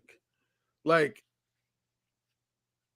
I'm no household name, but I have had quite a few people over the years recognize me in public. Matter of fact, I remember this brother came at me at Target. I was at Target of all places. And first this dude just started looking at me, and I thought he was mean mugging me. Then he started approaching me, and I said, yo, man, what's up? He said, man, you Alan Roger Curry, man. I listen to you on YouTube all the time, man. I drive to work listening to you. And, then we gave each other a pound. But for at least a few seconds, man, I was giving him that look like, hey, yo, nigga, man, why you coming at me like that? Yeah. Yeah, I feel you. Like, I've never been noticed. Well, maybe somebody noticed me and ain't say nothing, but nobody's ever came to me and noticed me from YouTube. And that's going to be weird when it happened. Keyword yet. I'll give it a yet. I'll give it a yet because it's getting there. It's getting there to the point to where it's like I kind of I told this story before, how when I started doing this, I didn't tell none of my family or friends that I was doing it because my thing was, I know it's a success if they just find out about it by accident. And now at this point, they've all found out about it. Now it probably only took, one or two or maybe three of them to find out about it, and then they start sharing it with everybody. So now everybody know. But the mere fact that people who I went to high school with that haven't talked to in years, saw it, and they called my brother, and so forth and so on, and now everybody know. That let me know that, oh shoot, I'd probably be walking around, going places, going here, going there, and it's eventually going to happen where somebody going to, like, damn, you Bernard Riley, right? And I'm like, oh shoot, and they caught me out here dressed bummy, trying to make a quick run to Rite Aid or something. They caught me out here looking crazy. It's like it's getting to the point where I can't even just leave the house looking crazy no more. It's like, See, you bring up a very good point, man. This is why back in the day, the big thing was celebrities had a war with, paparazzi and tabloids. And sometimes it's because they went to the extreme of asking them very personal questions and that type of thing. But on a real simple, basic level, a lot of celebrities, particularly more so the women, but even some of the men too, said what they didn't like, related to what you just said, is that if they made a quick run to the grocery store, say wearing a t-shirt with holes in it and looking basically all raggedy, ain't wasn't nobody taking no picture of them and having that on the front page. Because I'll be honest, man, sometimes I just go take out the garbage, man. You might laugh at me, but I'll be looking around like, man, I wonder if somebody gonna try to do a drive-by and take a picture like, yeah, this is AIC, man. Look at this nigga, man. He in his drawers taking out the garbage, man. Yep. Drag me, motherfucker. But that's the age we live in with a platform like YouTube. A regular man or woman could overnight turn into essentially the paparazzi. Mm-hmm. Yeah, all day. Let me ask you this. When Saint the Sinner did that his video on you, and I think it was titled something very, very disrespectful. Something like Alan Roger Curry's Mode 1 method is trash or something like that. On a scale from 1 through 10, how pissed off were you when you saw that? Oh, I was never pissed because, I wasn't pissed. Here's what happened. No, it wasn't. Somebody else who did a response video put trash. He actually didn't say that. His original title, and he changed it, interesting enough. His original title is Mo 1 is wrong, ! Then it had Alan Roger Curry exposed. Now, when you use the word expose, that's suggesting you can expose someone as some kind of fraud, scam artist, or something like that. Interesting enough, about 48 to 72 hours, he dropped that off. He took that part off, Alan Roger Curry exposed, and he just left it as Mo 1 is wrong. But here's what kind of diminished some of my rebuttal anger, is that a few hours before I got ready to do my response video, he came in my comment section and basically said, yo, man, I'm just busting your balls in a competitive fashion. That's I was trying to word that. I mentioned that. I didn't have the exact wording, but yeah, that was it. Yeah, he basically said, hey man, I respect you. This ain't nothing personal. I'm just trying to bust your balls as a competitor. I hope you don't take nothing personal. He said, much respect to you. So that kind of somewhat diminished my fire, because the version I originally was going to have, it was going to have much more fire in it. But when he wrote that, I said, okay. And that plays in again to the whole, a lot of this is theater for him. Yep. But I got my vindication on him a few months later after my response video. I still haven't seen it myself, but a bunch of my followers told me about it. He was saying that, well, here's the thing, two things. One, if you really carefully listen to that video, he took a couple lighthearted jabs at me, but who he mostly really directed his criticisms and insults towards was my fan base.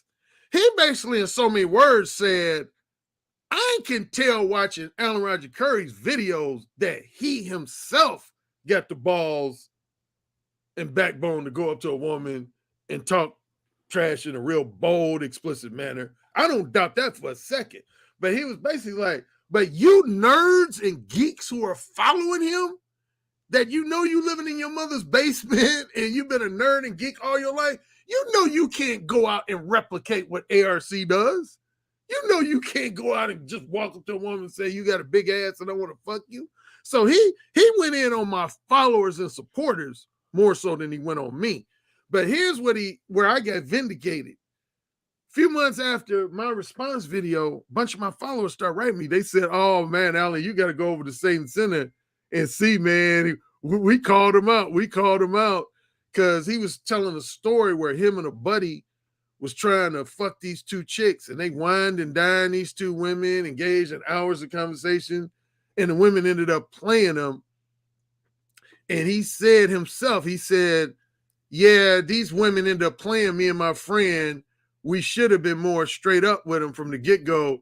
And my father said, everybody in this chat room said, yeah, you should have been mode 1. You should have been mode 1.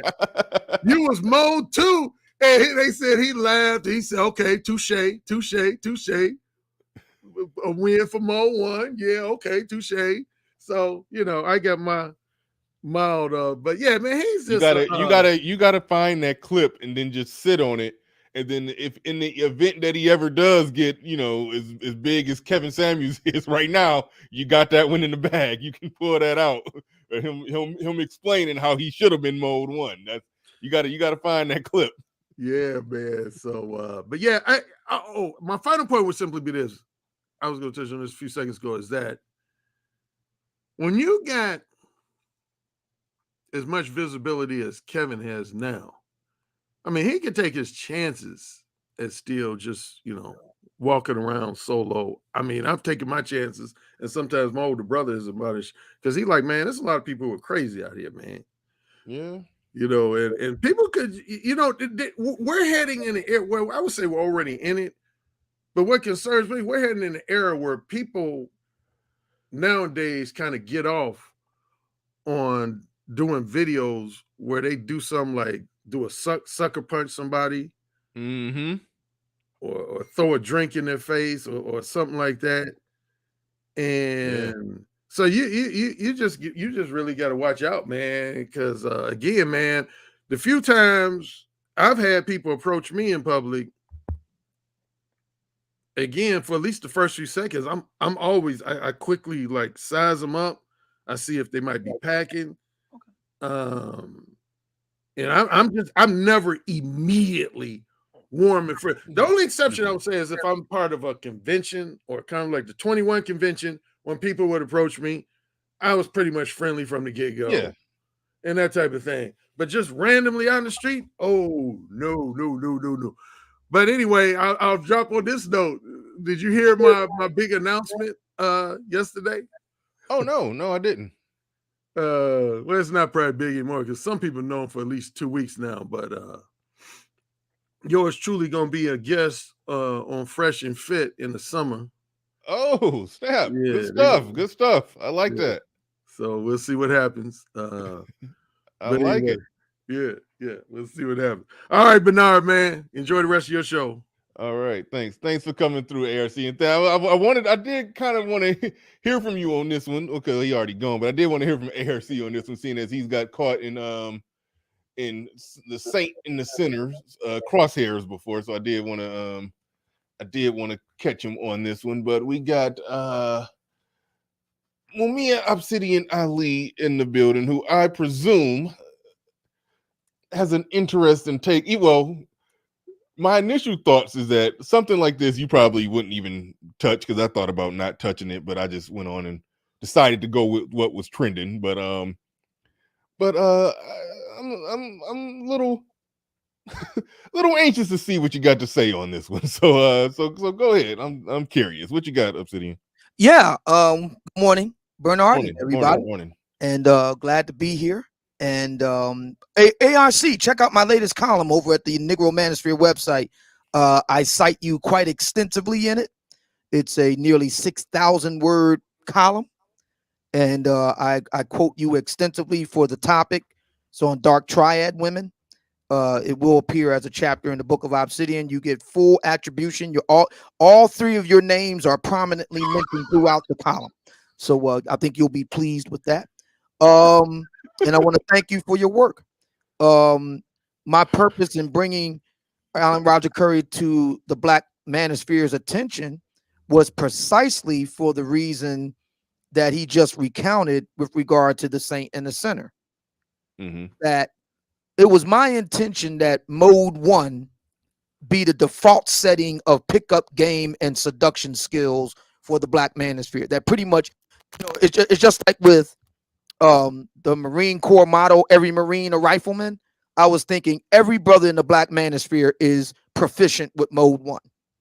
Every brother is just a baseline level of game pickup and seduction. Every brother in the Black Manosphere would be proficient with game and pickup, mode 1 style, because it's the simplest, the easiest to learn. Simple, straight to the point, boom. So I want to thank him for that, and it's good to see that the Saint and the Sinner himself has endorsed, in a manner of speaking, through his very indirectly. Through his misadventures, mode 1, and that's very interesting to see. And also I congratulate him on his upcoming appearance on the Fresh and Fit show. That's very good. Now, with regard to the Saint and Sinner, I am familiar with him. I do not know him, never met him, never talked to him. Hold on real quick, Obsidian. As you say what you're saying, I got to step away. I'll be able to hear you, but I got to step away for like 30 seconds, but go ahead. I never met him, don't know him. I know of him, and I know a little bit about his work. I need to follow his work a bit more closely, but based on what I do know about him, I have a number of questions about his way of doing things. I don't know if you're in a position, Bernard, to say one way or the other, but I'm really curious about what his own program is all about, because that's what I would be interested in. Is, what is his program that he offers? How does it differ from that which is out there on the market? What's the SWOT analysis, and what are the results? That will be my question. What is his program? What's the SWOT analysis? How does it compare to other competitors in the field, and what results does it produce? That will be my main concern. I have no idea. Could very well be he's killing it. I don't know. I'm just asking. I have no problem with the brother making money. Have no problem with the brother doing his thing. But that will be the questions that I have. And again, I don't know much about him. It could very well be that he's kicking ass and taking names in this regard. But that will be the major concern that I have with regard to how he generates buzz. That's kind of related to my first question, because, well, I mean, my thinking is if you have a real strong program, it stands on its own. But I don't know. I like I said, I don't know him well enough to to say one way or the other. So, well, I can say this about his own program, because I've watched quite a bit of him. Not a overwhelming amount, but I've watched him enough. I've watched him enough, and can't lay out word for word exact tenets or whatever. But I can say this, that he and I say this about all of them, because I take it you're referring to his dating coaching or whatever. Well, that would be, correct me if I'm wrong, but that is what we're talking about. Unless we're talking about something else. In that case, I stand to be corrected. Oh, no. I just making sure. Yeah, essentially. Yeah. I was making sure that we were talking about the same thing. But yeah, he has his own methods that's truly similar to what everybody else does, just with his own type of little spin on it, his own little, his own special wordplay. So only thing I'm saying is that, and I said this earlier in the stream, the things that he says is not that much different from what everybody else is saying. It's really not that much different. A lot of these people tend to, go back and forth with each other when they do streams, like the one Saint in the Center did. But in reality, they all actually agree with each other. They're basically saying the same thing. If you set all those people down, like he went at Alpha Male Strategies, he went after Steph's Code, he went after ARC, he went after Kevin Samuels, and a few other bigger names that, that when he was, growing his channel, he went after them. And based off everything that I've heard from all of them, if they all sat down and compared notes, it will probably be about 90% the same. So that's why I say it's a WWE type of deal. Well, we know one person he wouldn't be the same as, and that's Alan Roger Curry, based on the story that Alan Roger Curry related. If that were true, there would be nobody saying, well, you should have used mode 1, because he would have been more in line with mode 1 than not, based on the story that Alan Roger Curry recounted. Am I right? Well, yes and no. I'll say this. I mean, you're technically right, but even the people who aren't huge proponents of mode 1, they still use mode 1. They just don't think it should be used consistently across the board. That's probably they run like some little hybrid type of thing with it. That's what a lot of people do. I think that's what a lot of they do a mix of direct. They do a mix of direct and indirect game. That's what you're telling me. Yes. Okay. So yeah, but as far as and this is the weird thing, and you brought up a real good point, to where if you have whatever type of credentials, or not credentials, whatever type of methods, whatever type of teachings, if it's solid, it should stand alone. You shouldn't even have to be mentioning what nobody else is doing or going after what nobody else is doing. The thing is, if you listen to the Saint in the Center, you listen to his content. Shout out to Hoop Jargon. By the way, I'm gonna read that in a second. If you listen to his content, you listen to what he's doing, it's a lot of stuff that he says. I can't recite tenets word for word, but a lot of the stuff he says is actually solid. He makes a lot of good points. He was a successful businessman before he even started doing the YouTube thing. He pulls off events where he has the guys come, and he does his own essentially his own little meetup. He does that. He's written a book. He does consultations. He's teaching people with life and business and dating and mating relationships. The whole works. He does. He's a 3-ring circus. He does essentially everything over there that a black male YouTuber who's making content for men could possibly do. He does it all, and he does it all well. I mean, so he does it all well. It's just that in terms of content strategy, yeah, he's going to periodically go after people who are bigger than him in terms of YouTube subscribers, numbers, views, clout, and all of that. He's going to go at them and try to create some huge, separation between, this person is getting this thing wrong. Let me show you the right way to do it. Like for example, he did a stream before called "The Manosphere is Wrong About Everything." So he broke down some nitpicking things that some people in the Manosphere has probably said and probably been, wrong about. But then when he went and laid out what he actually thinks, which was probably 90%, he basically laid out a bunch of stuff that all of us would agree with, that everybody would agree with. So it's like it's an argument between a bunch of people that agree with each other, really. Right. And that's where it gets goofy for me. Yeah.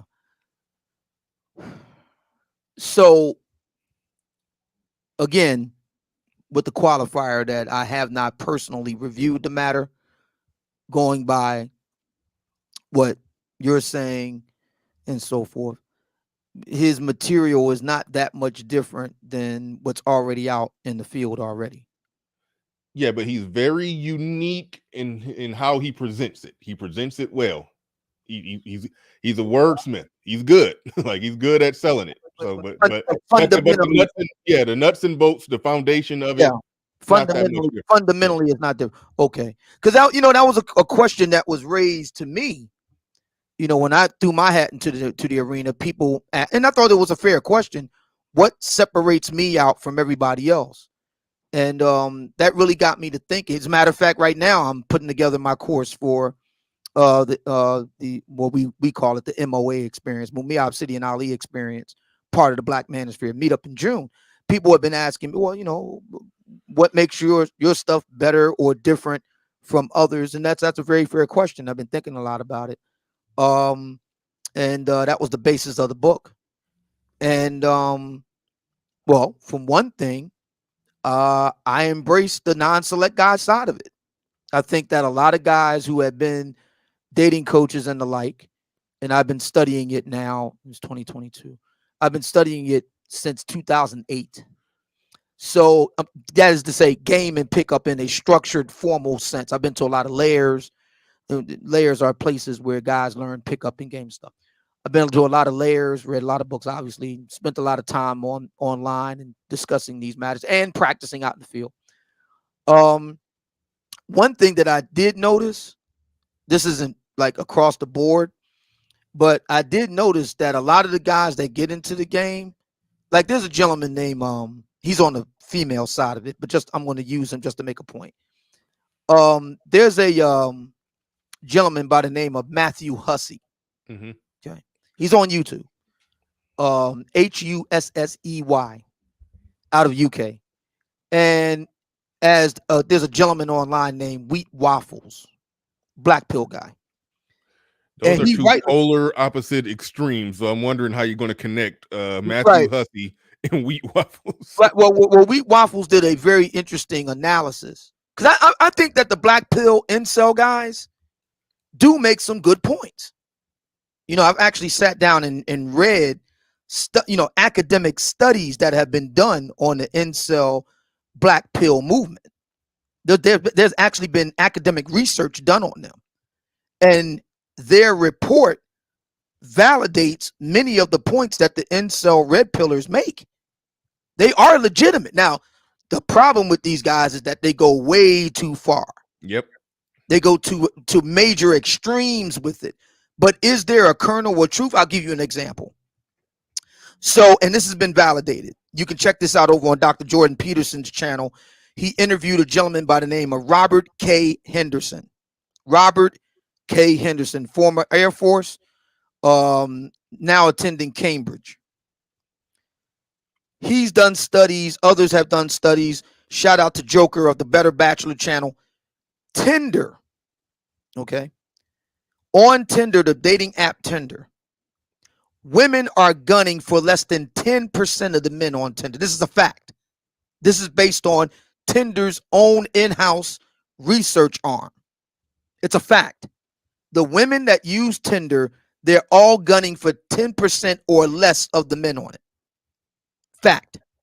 And Robert K. Henderson told Dr. Peterson, because he actually knows people that work at Tinder, the way the algorithm works, if you start getting love from women, the algorithm rewards you for that and gives you even more women. So it's a case of the rich getting richer in a sense. That's how it is in real life too. And once you get women, you get more women. Or the best way to get women is to get one. Right. And other women start looking at you. Yeah. Which the tried and true pickup principle of pre-selection comes into play. Okay. Mm-hmm. So the incel / black pillar movements, and it's very important to point out, they are not the same. They're interrelated. They have Venn diagram overlap, but they are not the same. You can be an incel and not a black pill. You can be a black pill and not an incel, but they do have quite a few points alike. And their point is that the dating apps, the way that they are designed now, is such that only the topmost guys get the most success. Mm-hmm. That is a legitimate point. And we could debate whether that's right or wrong, or what if anything should be done about it. But the fact that they point that out and that there is scientific evidence backing it up, that's my point, that they do make legitimate points. So with that being said, in my own situation and relating it to the Saint and the Sinner, I had to do a lot of thinking about why it is what is it about my program that's different from all the others? And one of them is a lot of the guys that I noticed that got into dating coaching were along the line of Matthew Hussey. That is to say, tall, really good looking. I mean, they already was, they was born on third base. He think he hit a triple, to use the old Ann Richardson line talking about George W. Bush. Born on third base, think he hit a triple. And I'm like, well, what about the non-select guys? You never really see any, short kind of off-brand guys representing. Every so often, like a Neil Style Strauss, who wrote The Game, is like Man Bites Dog. One of the reasons why it was such a huge bestseller is because somebody like him did it. So I said, well, what if I pursued that, but in a black, specifically black American 21st century context? What if I did that? And so that was how the Book of Obsidian was born.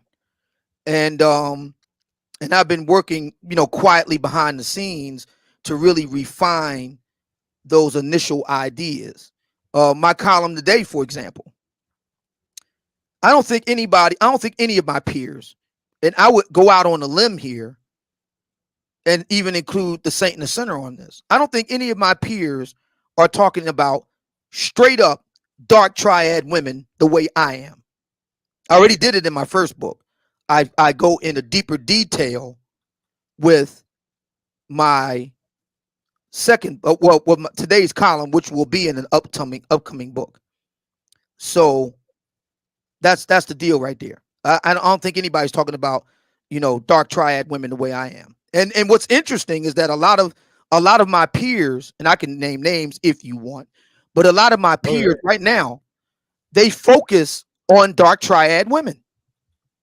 That's their focus. And I think, in my personal opinion, is that based on all of the literature that I've studied on it, nothing good will come from that.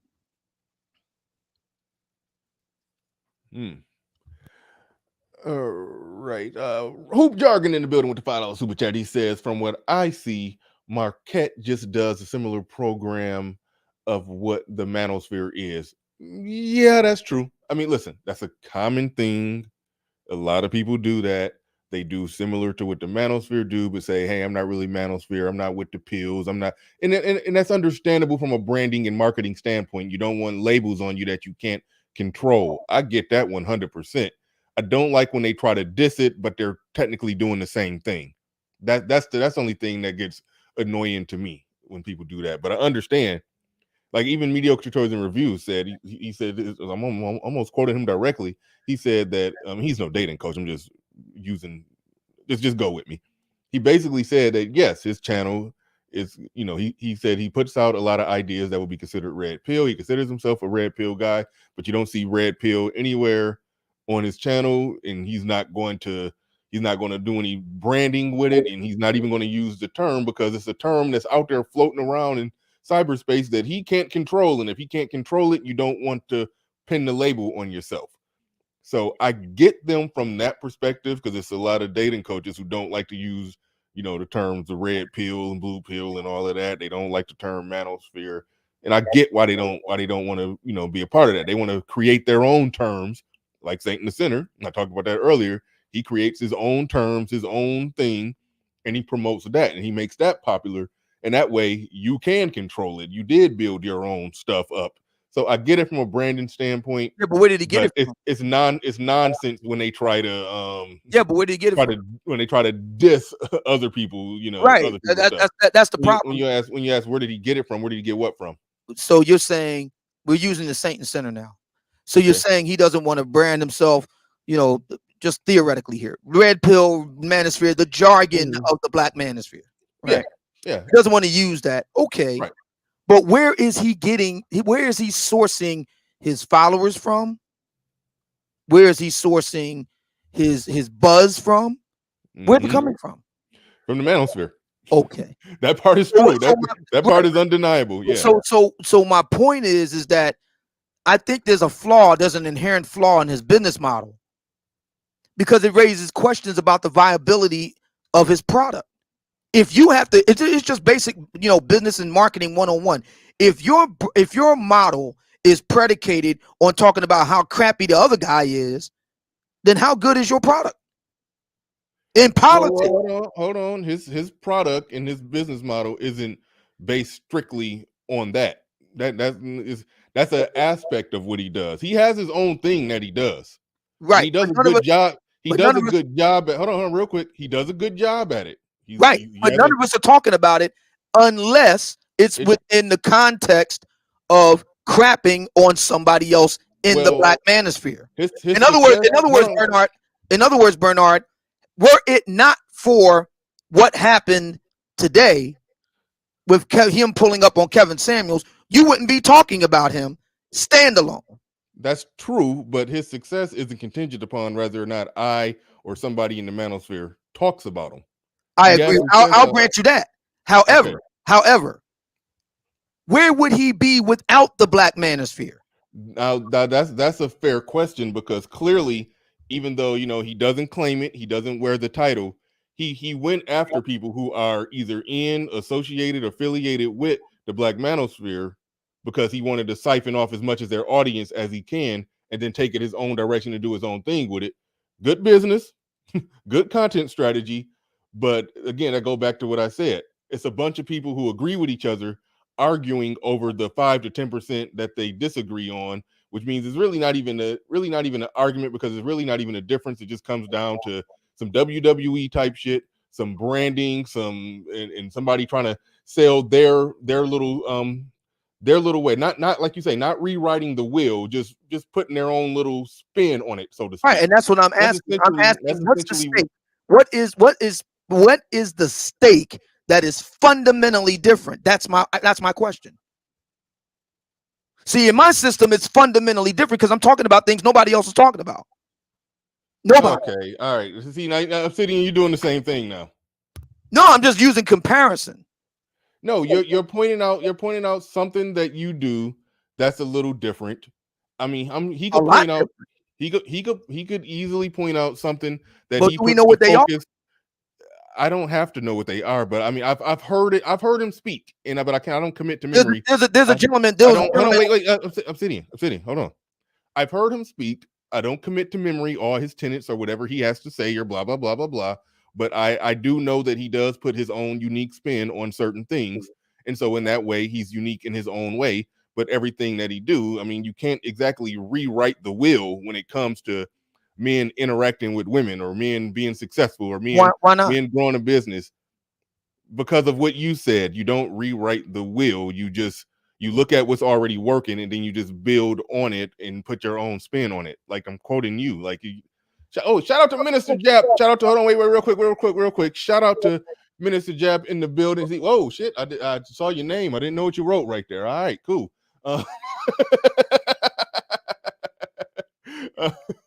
Shout out to Minister Jap. I just saw Jap come through.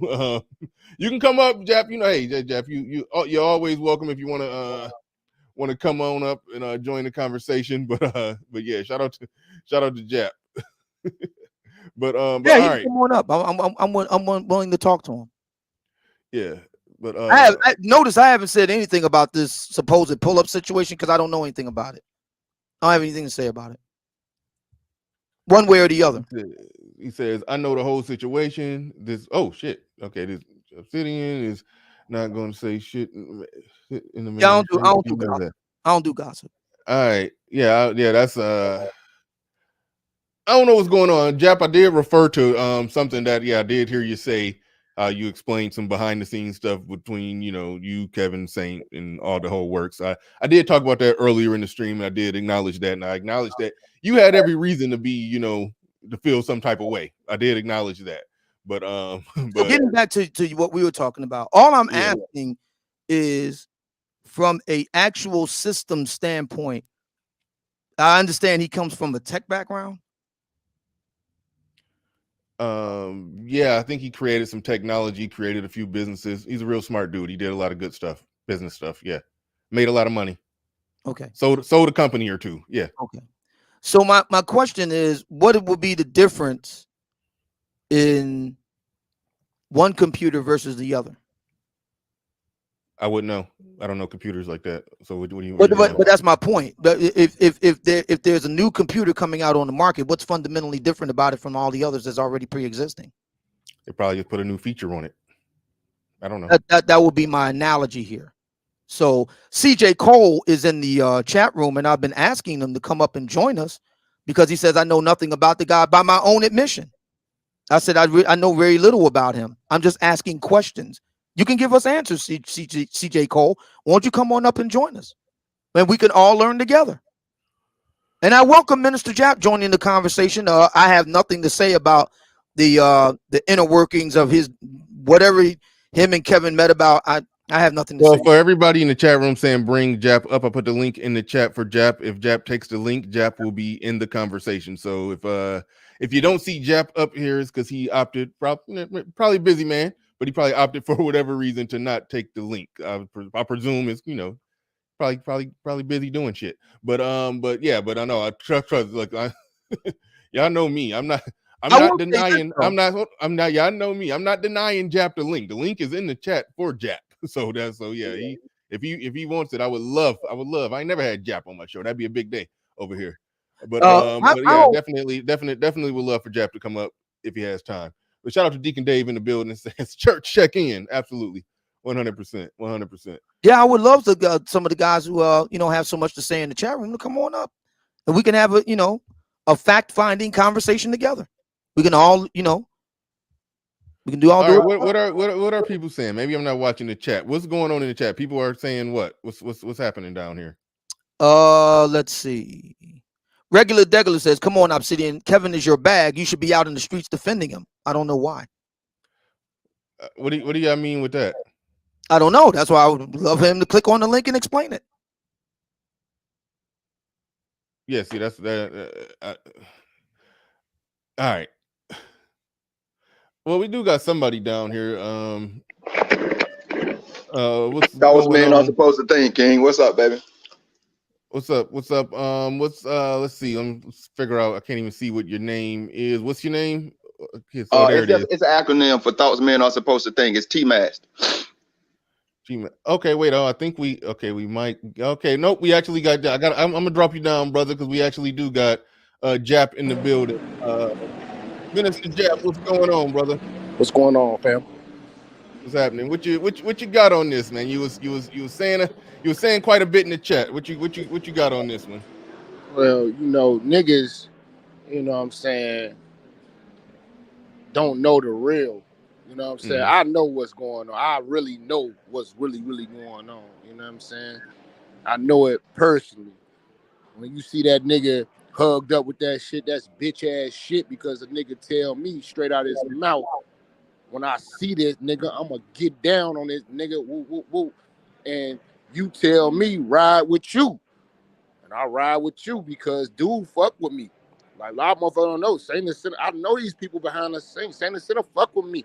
He like, love my shit. We supposed to work.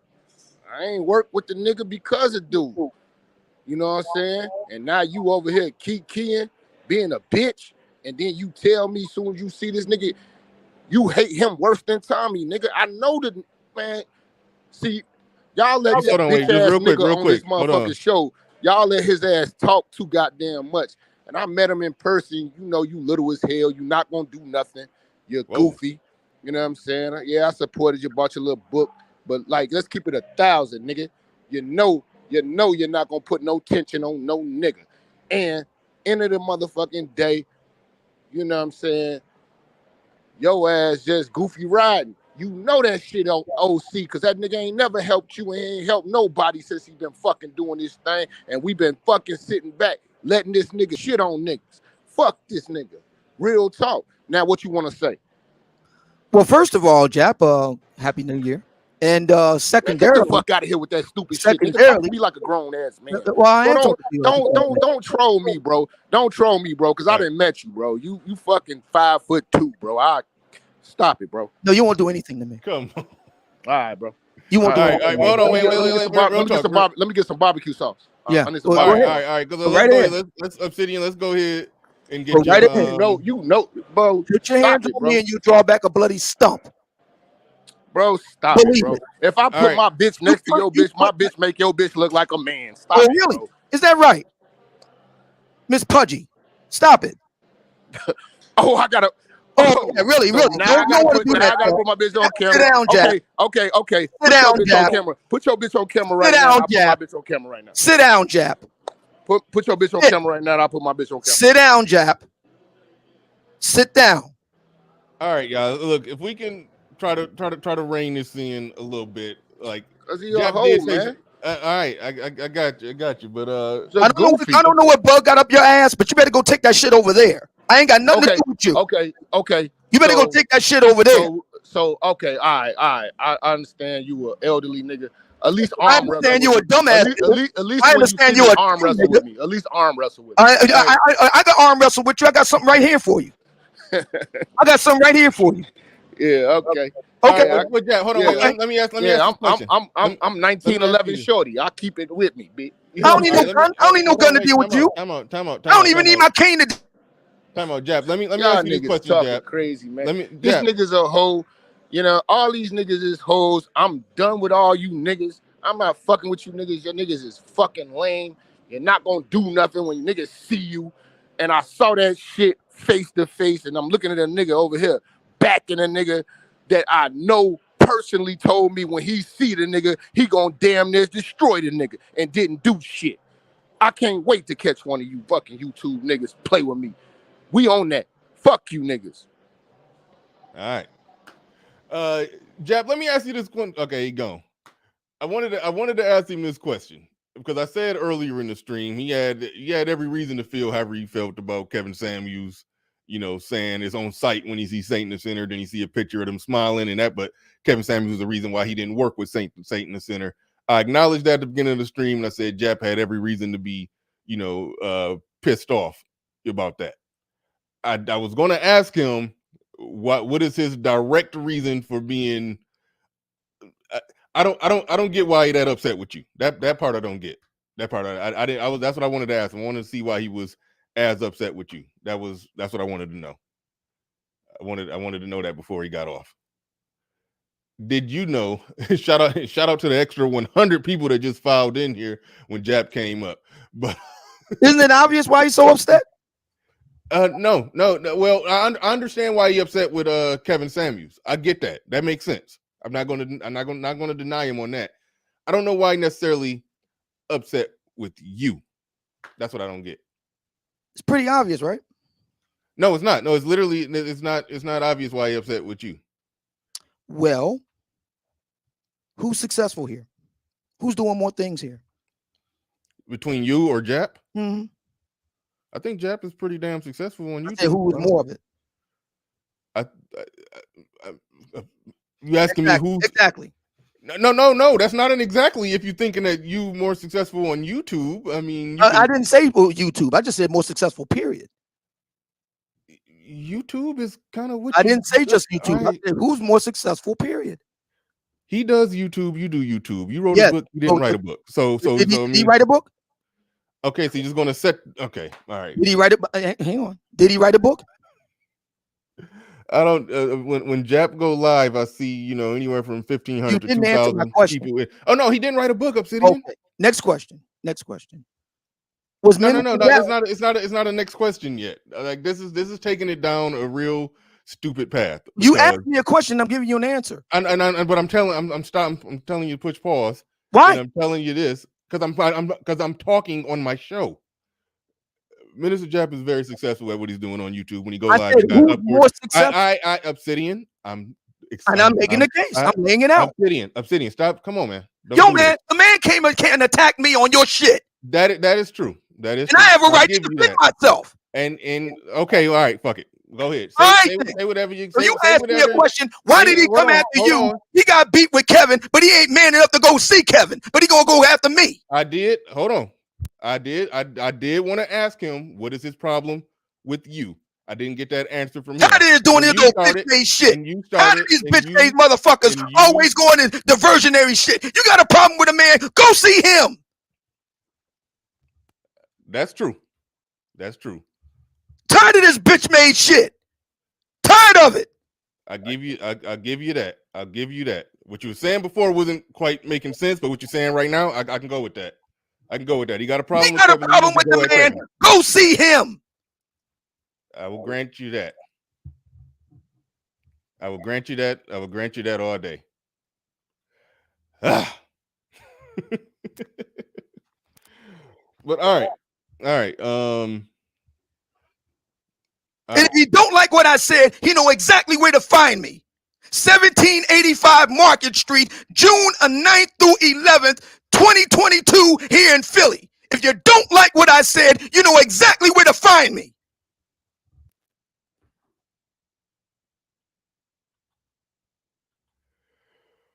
all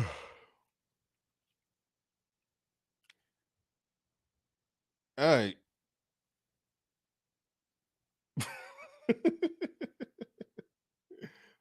You're saying Mr. Riley control man. This part of what Obsidian is saying, I understand. Trying to do a dick measuring contest over who's more successful, that was goofy. But right now, what he's saying right here, I can rock with that.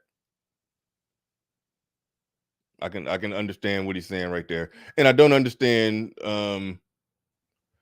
why this situation made Jap have smoke for Obsidian. I get his smoke for Kevin Samuels. Now, yeah, so I was trying to get that answer out of Jap. He can come back up and explain that if he no, actually that might not be a good idea. But all right. What the fuck do we do now? Sell. Oh shit. All right.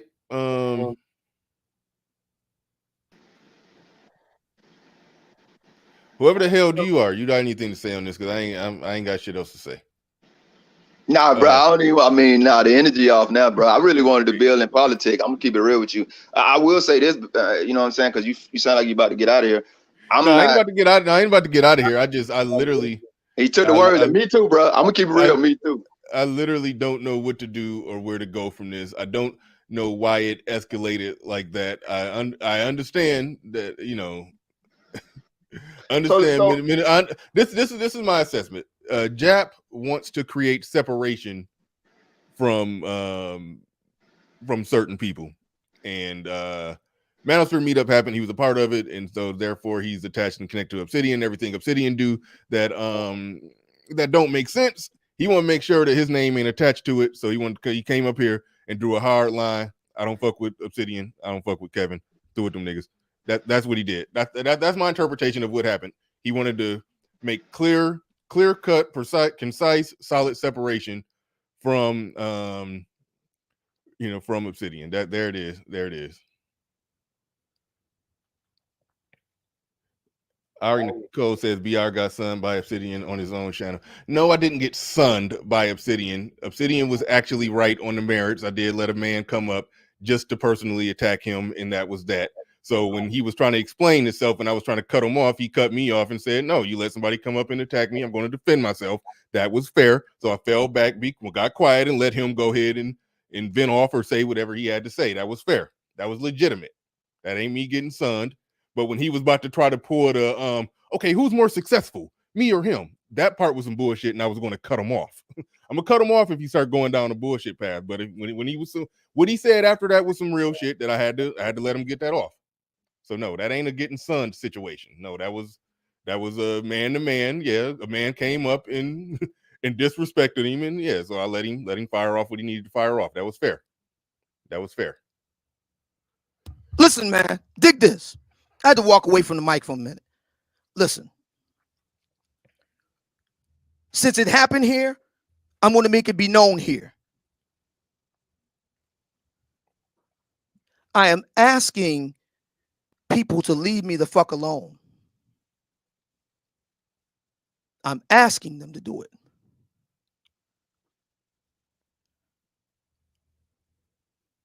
Leave me be.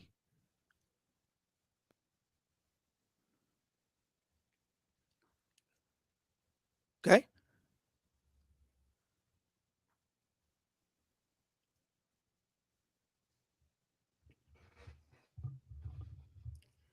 You got a problem with Kevin. Go see Kevin. You all know where he is. He's right down there in Atlanta.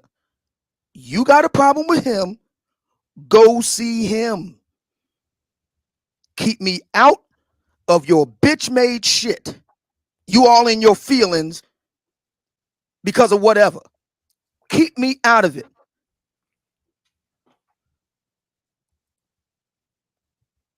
See, this is the problem with niggas, Bernard.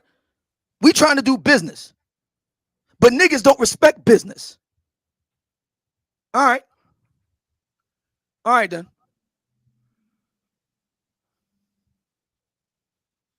I ain't a killer, but don't push me. Just leave me alone. Kevin Samuels don't need no defense. He's well equipped to defend himself. If you don't like what he does, go see him. Just like the Saint and the Sinner pulled up on him in Vegas, that's what you do. Take your black ass to Vegas and pull up on Kevin if you don't like it. Take your black ass to Vegas. If you don't like what Kevin is doing, take your black ass to Vegas and pull up on him the way Saint and the Sinner did. I got more respect for Saint and the Sinner than all these other pissant niggas. Because at least he pulled up on the man. Dumb motherfuckers always trying to talk shit.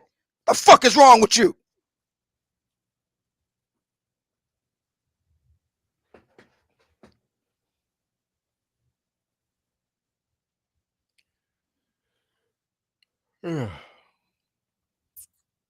Yeah, Jap, I heard you. I said what I said. You don't like it? Take your light-skinned ass out there to Vegas and see him.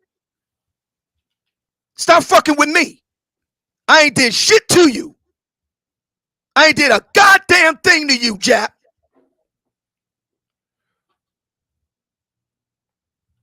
Now you keep fucking with me and I tie fire to your little narrow ass.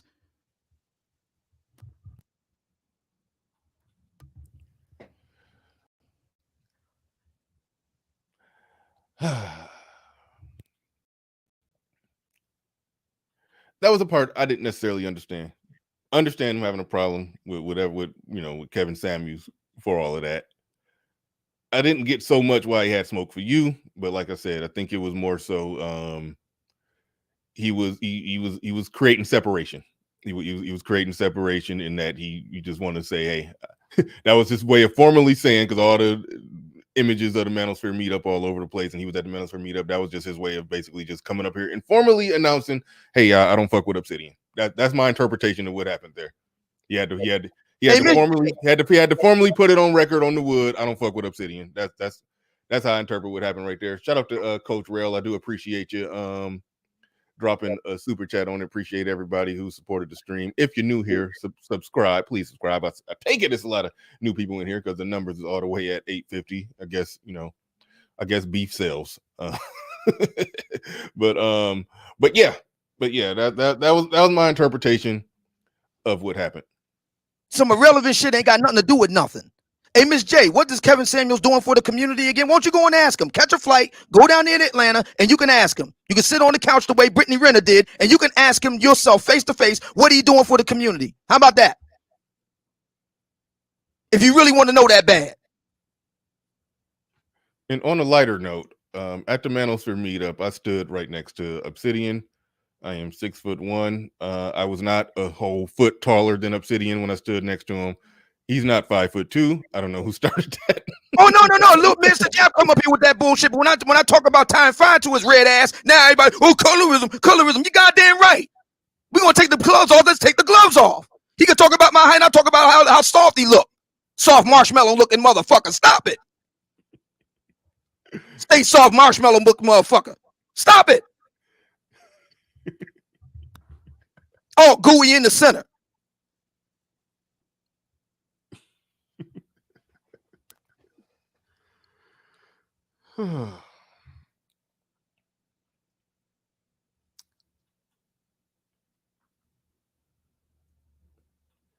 Where do we go from here? Okay. The link is in the chat. Somebody want to come up and talk. I mean, I don't necessarily want to stay on this shit, but it's a lot of things circulating around regarding the actual main topic and the stuff loosely connected to it. So anybody want to come up and have a conversation, we could re-steer this thing in a different direction. So exactly, we trying to talk business. We trying to talk business models. I'm trying to talk SWOT analysis. And here come this knucklehead. We trying to talk business.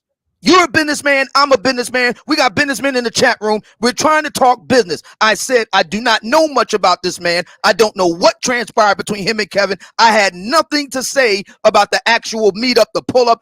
I don't know anything about that. I'm talking about business.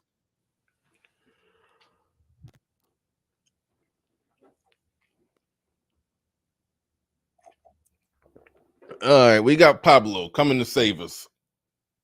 Shout out to Pablo. What you got, man? Go ahead.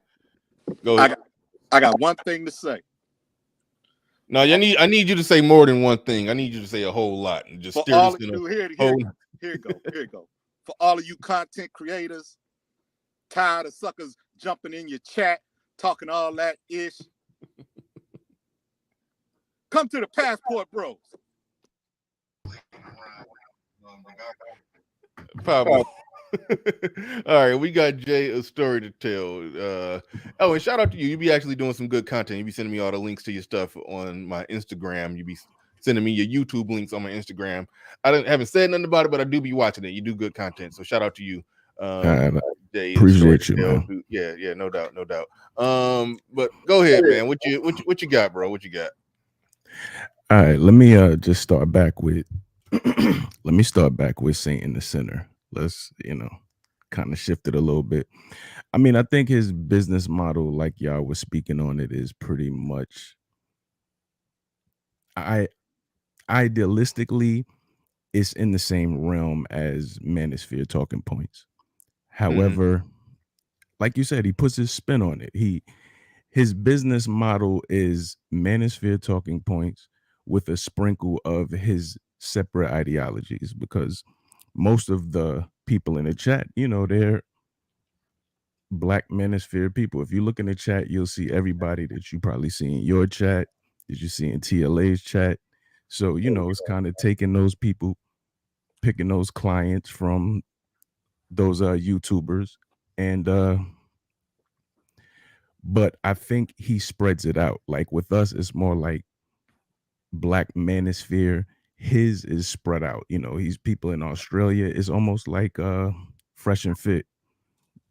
Most of theirs is like Australia, Ghana, Nigeria. They kind of have a widespread, and that's what he's trying to build on. He's trying to make it bigger than just this sector. So he has to accommodate that. What do you mean by you trying to make it bigger than this sector? What do you? Oh, well, I think I get where you're going. Yeah, the target. I mean, audience, I guess how do you define making it bigger than just this sector? I mean, you can pull audience from this sector, but if your shit just take off and keep growing like Fresh and Fit, you're gonna have a Manosphere audience and just an audience who don't even mess with none of the other Manosphere content. They just mess with you. So I mean, that's come with the territory of being big. And then other people might get the crumbs. It's almost like Ja Rule and 50 Cent. Like, he got at him for singing on every track. Then he sung on every track. He pretty much took his business model and just put his twang on it. You know what I mean? No, yeah, people be legit doing that in this space. There's people, they'll literally criticize you for the same thing and do the same exact thing once they kind of people criticize you for talking about women, but then they go on their channel and talk about women, or they talk about men that talk about women, which means they still talking about women. So their channel is revolving around women too. But these niggas need to quit talking about women all the time. It's like, people do that. Yeah, people do that same thing. You see in the building says shout out to Obsidian and the 15. Oh shit. All right, my bad. Actually, it was 1,600. And let me speak to that for a minute, because a lot of fuckers are mad at a motherfucker about that. That was like, 5 years ago? I tell you why they mad at a motherfucker for it. Because they can't do it. See, I can go to my network of gentlemen and get whatever I need done. If I don't have it, I have access to capital. I have access to whatever I need, because a gentleman has a network of other gentlemen that he can go to in their time of need to get whatever they need to get done. And all y'all niggas mad in the motherfucker. That's why you had an electric bill, you dumb motherfucker. That's the way business is done. You idiot. That's how capital works, you fucking idiot. And you're mad because you can't do it. Well, I guess not with your non-reading ass. Courtney Williams in the building said, I think the Memphis Grizzlies are going to make some noise in the playoffs, just trying to break the tension. I think the tension has already been broke. But I mean, given the vibe here, I think Obsidian is not exactly opposed to doing another Obsidian a smoke show. Those of you that got something to get off your chest. Oh yeah, because they damn sure ain't gonna come over on Saturday mornings to get the smoke. They gonna go everywhere else like the bitch made punks that they are. They ain't gonna step up front and get this work. You know where to find me on Saturday morning. Come and get some. Oh, is that like a reoccurring thing? Oh yeah. Oh yes. The Saturday morning smoke show. The official theme is Gangstar Step into the Arena. If you really think you bout it, Kevin been doing this now for damn near 2 years. All these niggas talking shit, talking cash shit on your channel, Dredge's channel, everybody else's channel. But when Kevin go and put the smoke on there, all these niggas scatter. They ain't got nothing to say then. Nothing. They go behind everybody else's back like the bitch that they are. Mm-hmm. Channeling a lot of your inner Pookie energy today. Listen, man, I was born in North Philly, St. Luke's Hospital. I was born in North Philly. I grew up in Germantown, but I was born in North Philly. I know how to code switch when I have to. Because these niggas don't appreciate a brother trying to act halfway decent. They don't like that. King Kong ain't got shit on me. Keep fucking with me. Keep doing it.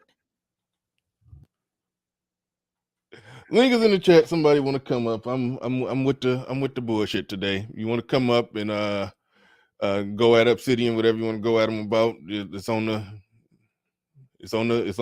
table today. Let's go. And that's another hold on thing real quick. J3 in the building says old man's favorite catchphrase, "Mama." Shout out to J3 in the building. Go ahead, Jay. A story to tell. We'll have a normal conversation in between the burst of beef. So go ahead. What you got? No, I mean, I noticed that, like, when you look at the landscape of everything, it almost comes across as like do-rags versus blazers, man. Like every video is either somebody with a fitted or a do-rag going at somebody with a suit jacket, but clearly this is prior situations, you know what I mean? And you have new people that kind of come into the space and, they may get some information that makes them look at this person that kind of way. They'll look at the other person one kind of way, so you have a bunch of what I consider to be new people, me as just an observer, and they're picking sides. Like literally they're picking sides. I saw somebody who just hopped in a whip, was on somebody's panel talking about somebody's family, and they had nothing. They were totally disconnected from the war, just speaking as if they'd been here. So, some people got to kind of know their place, man, when to sit tight and just observe, because it's not your fight. Every war isn't yours. Right on. And we got Before the Billions up here. I said we was doing the smoke show. I know you ain't got smoke for nobody Before the Billions. But what's up, man? What you got though anyway?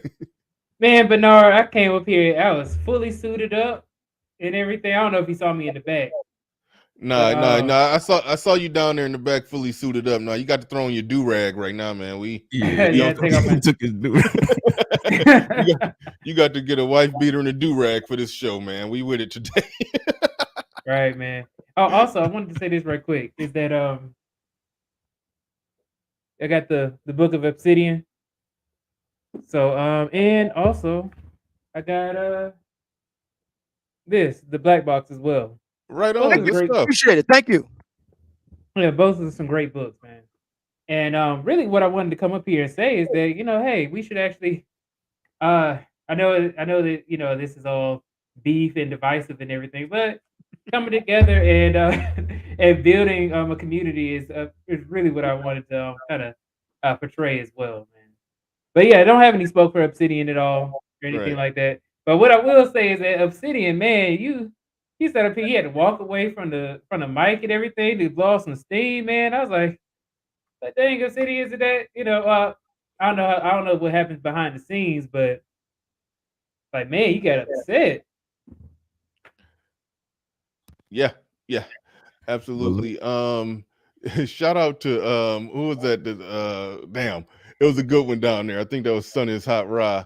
Said he said Bernard, like, I'm about done with you ninjas too. Look, man, I've low key already told y'all that when I start banging out them pre-recorded videos regularly, get on my MTR Poor Man's Podcast, just put out short pre-recorded videos.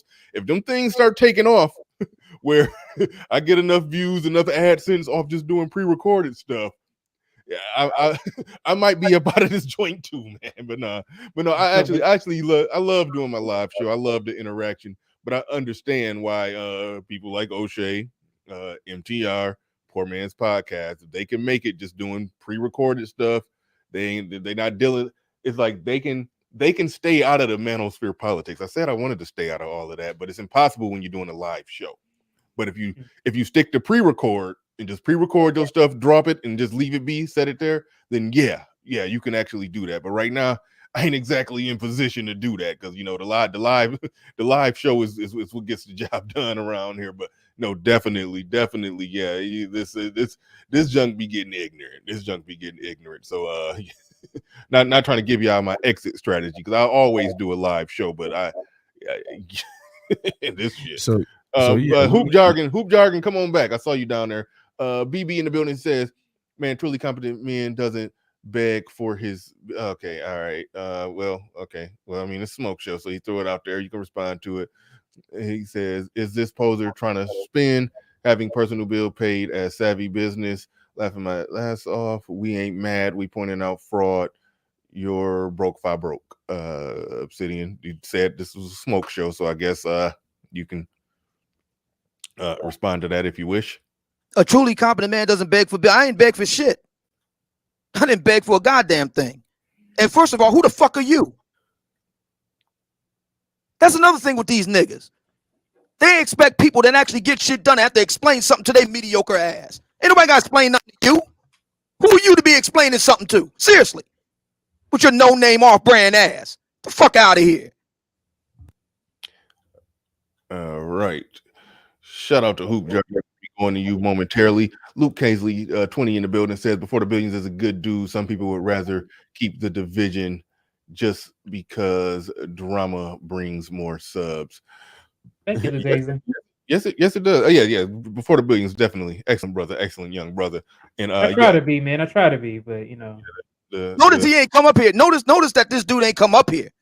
It's the smoke show, not the chat, super chat $5 and $10, nickel and dime show. It's the smoke show. You got some smoke? Come on and bring it, you idiot.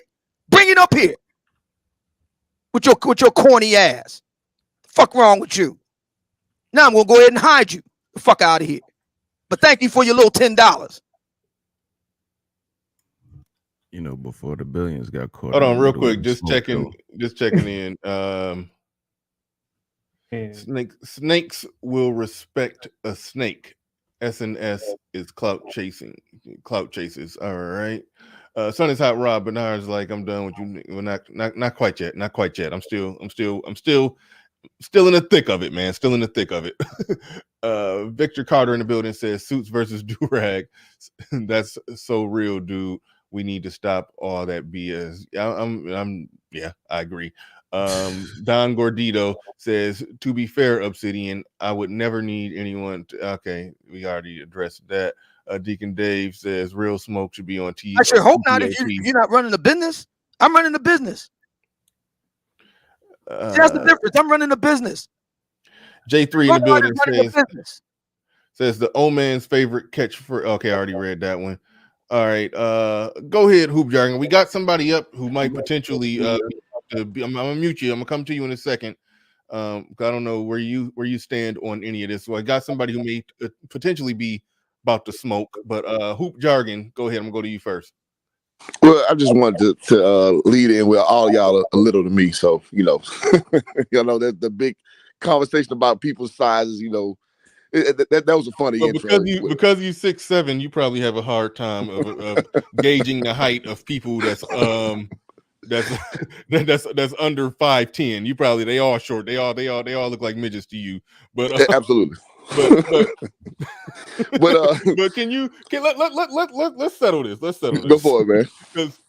shout out to whoever came up with the name. It was funny. Forgive me, Obsidian, but whoever said 52D2, that was funny. Whoever started that. I got no problem with that, because I hope they got no problem with me calling the brother the Stay Soft Marshmallow Man with them nice little rosy cheeks of his. Okay. I don't know who came up with that. I just saw it floating around in chat rooms. I don't know who started it, but I stood right next to you. You were not 5'2". Okay. Hoop Jargon, can you just confirm, just corroborate that they know I don't just got a cape on for Obsidian? He was actually, I remember me and Lil Big Nate. Lil Big Nate is 5'5", and Lil Big Nate had to look up a little at Obsidian. Yeah, Lil Big Nate is a small dude, like as far as height. Yeah. And Look, you Obsidian was a legit 5'7". But go ahead. Yeah. I would put him at 5'7". About 5'7" range is where I would put him. So yeah, man. I mean, but you know what it is? It's YouTube, bro. Shit, it don't matter. You take a live run with it, man. Yeah. And what I wanted to add is like this is normal, man. Like if you ever been in these spaces with males, it get to a point where like lines of demarcation gets sifted out. People call it penis measuring or whatever. Like you get to a point where like you really see what somebody really about. If they really got the chops to say what they about. And obviously my name being Hoop Jargon, I've been in a lot of spaces where like sports has been a thing, right? Hooping in particular. And like when you go to say the other side of town, you gotta really see what somebody about. Like, what I'm saying? Because it's cool once you know about somebody, like, oh, you got a reputation there. But then it's like stuff gotta really shake out. You know what I'm saying? And I think this was going on right now. And it's funny to see this go on when I've met Jap in person. I met Obsidian. I met you. And it's like, damn, it's like in a controlled environment, we can basically play nice, right?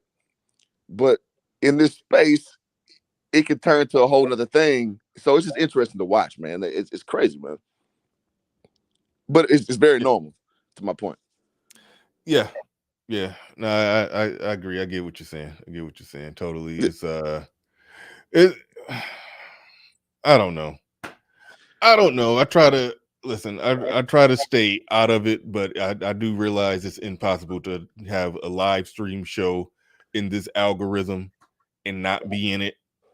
I tried to do a generic show about something else, some little topic I made up. Well, actually, no, some topic I stole from LAR. I was gonna shout him out, but when but anyway, I tried to do something on that, but then I saw Ramil's stream going crazy with the views with this topic, and I was like, do I really want to just piggyback on it? Do I really want to do that? And so I just said forget it. I went on and did it. I knew it was going to be potentially some nonsense. The first hour of the show, when I gave my analysis of it, it was cool. ARC came up, everything was cool. Then Obsidian came up. At first, everything was cool, and then everything went to hell. Like I said, you do a live show in this algorithm that's almost unavoidable. That's why. Yeah, because niggas can't control themselves. And this is the reason why O'Shea left doing live streams. Yeah. This is the reason why he left. Even though it was making him good money, he left because he got tired of the nigga shit. He got tired of it.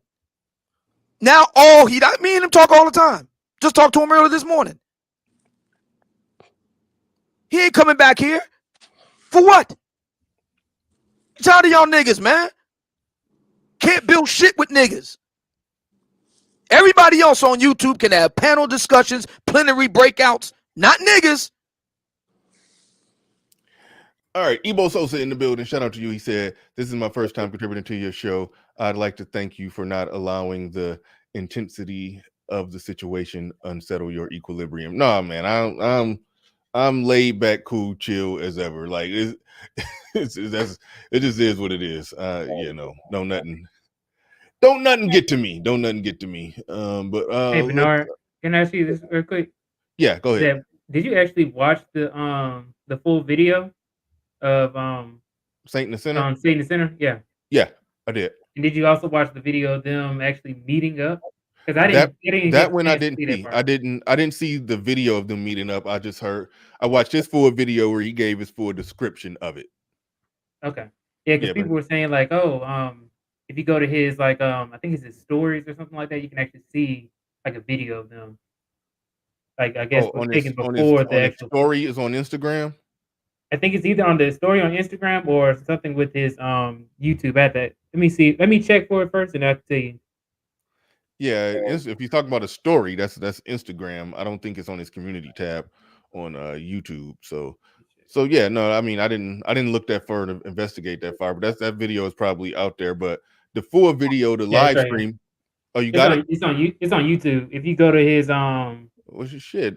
Pull up. Okay, can you pull it up on the share screen, or are you? I don't know if I can do it on the computer. All right, well, shit, I might have to pull that bad boy up. Let me see what I can do here. You said it's on his community tab? No, it's like when you click on like his Instagram or YouTube icon. That's on YouTube. You click on his icon, like his face. Okay. Then you can see the video. When you click on his face? Yeah, like he has a picture of his face. I guess you can only do it on the phone, actually. Yeah, I think that's what you're talking about. Okay, all right. Well, I mean, we moved on past that. I'll watch that for my own viewing just to check it out. But all right. So I'm gonna go to who we got here.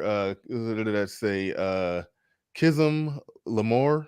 Go ahead. You got the floor. You got the mic. I don't know if you came up because you got some smoke for Obsidian, but go ahead. You got it. Yeah, man. It's Kism Lamar. Okay. Anyway, I've been listening to you for a long. I've been listening to you for a while, and everything. I like everything, the direction you're going at, and things of that nature. With Obsidian, and many males like him, and even males like Jap, they can't get along because all of them defeating the purpose of understanding that they all need to work with one another, because situations like this make people be a bunch of Negroes and a bunch of boule type of men that's talking nonsense to one another. That's why a lot of people in our community have a problem. I'm not a pro-black and none of that other stuff. It's just the fact of the matter is that you guys have like problems thinking you're bigger than the other, and want to fight. Not saying you Obsidian want to fight, but either want to fight or want to say I'm more educated than you. I made more money than you. I know this person. I know that person. It doesn't really matter.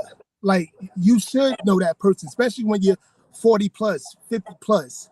You should know these different avenues that you go into and research on, or just become that person that you want to become, and tell people that you're Mr.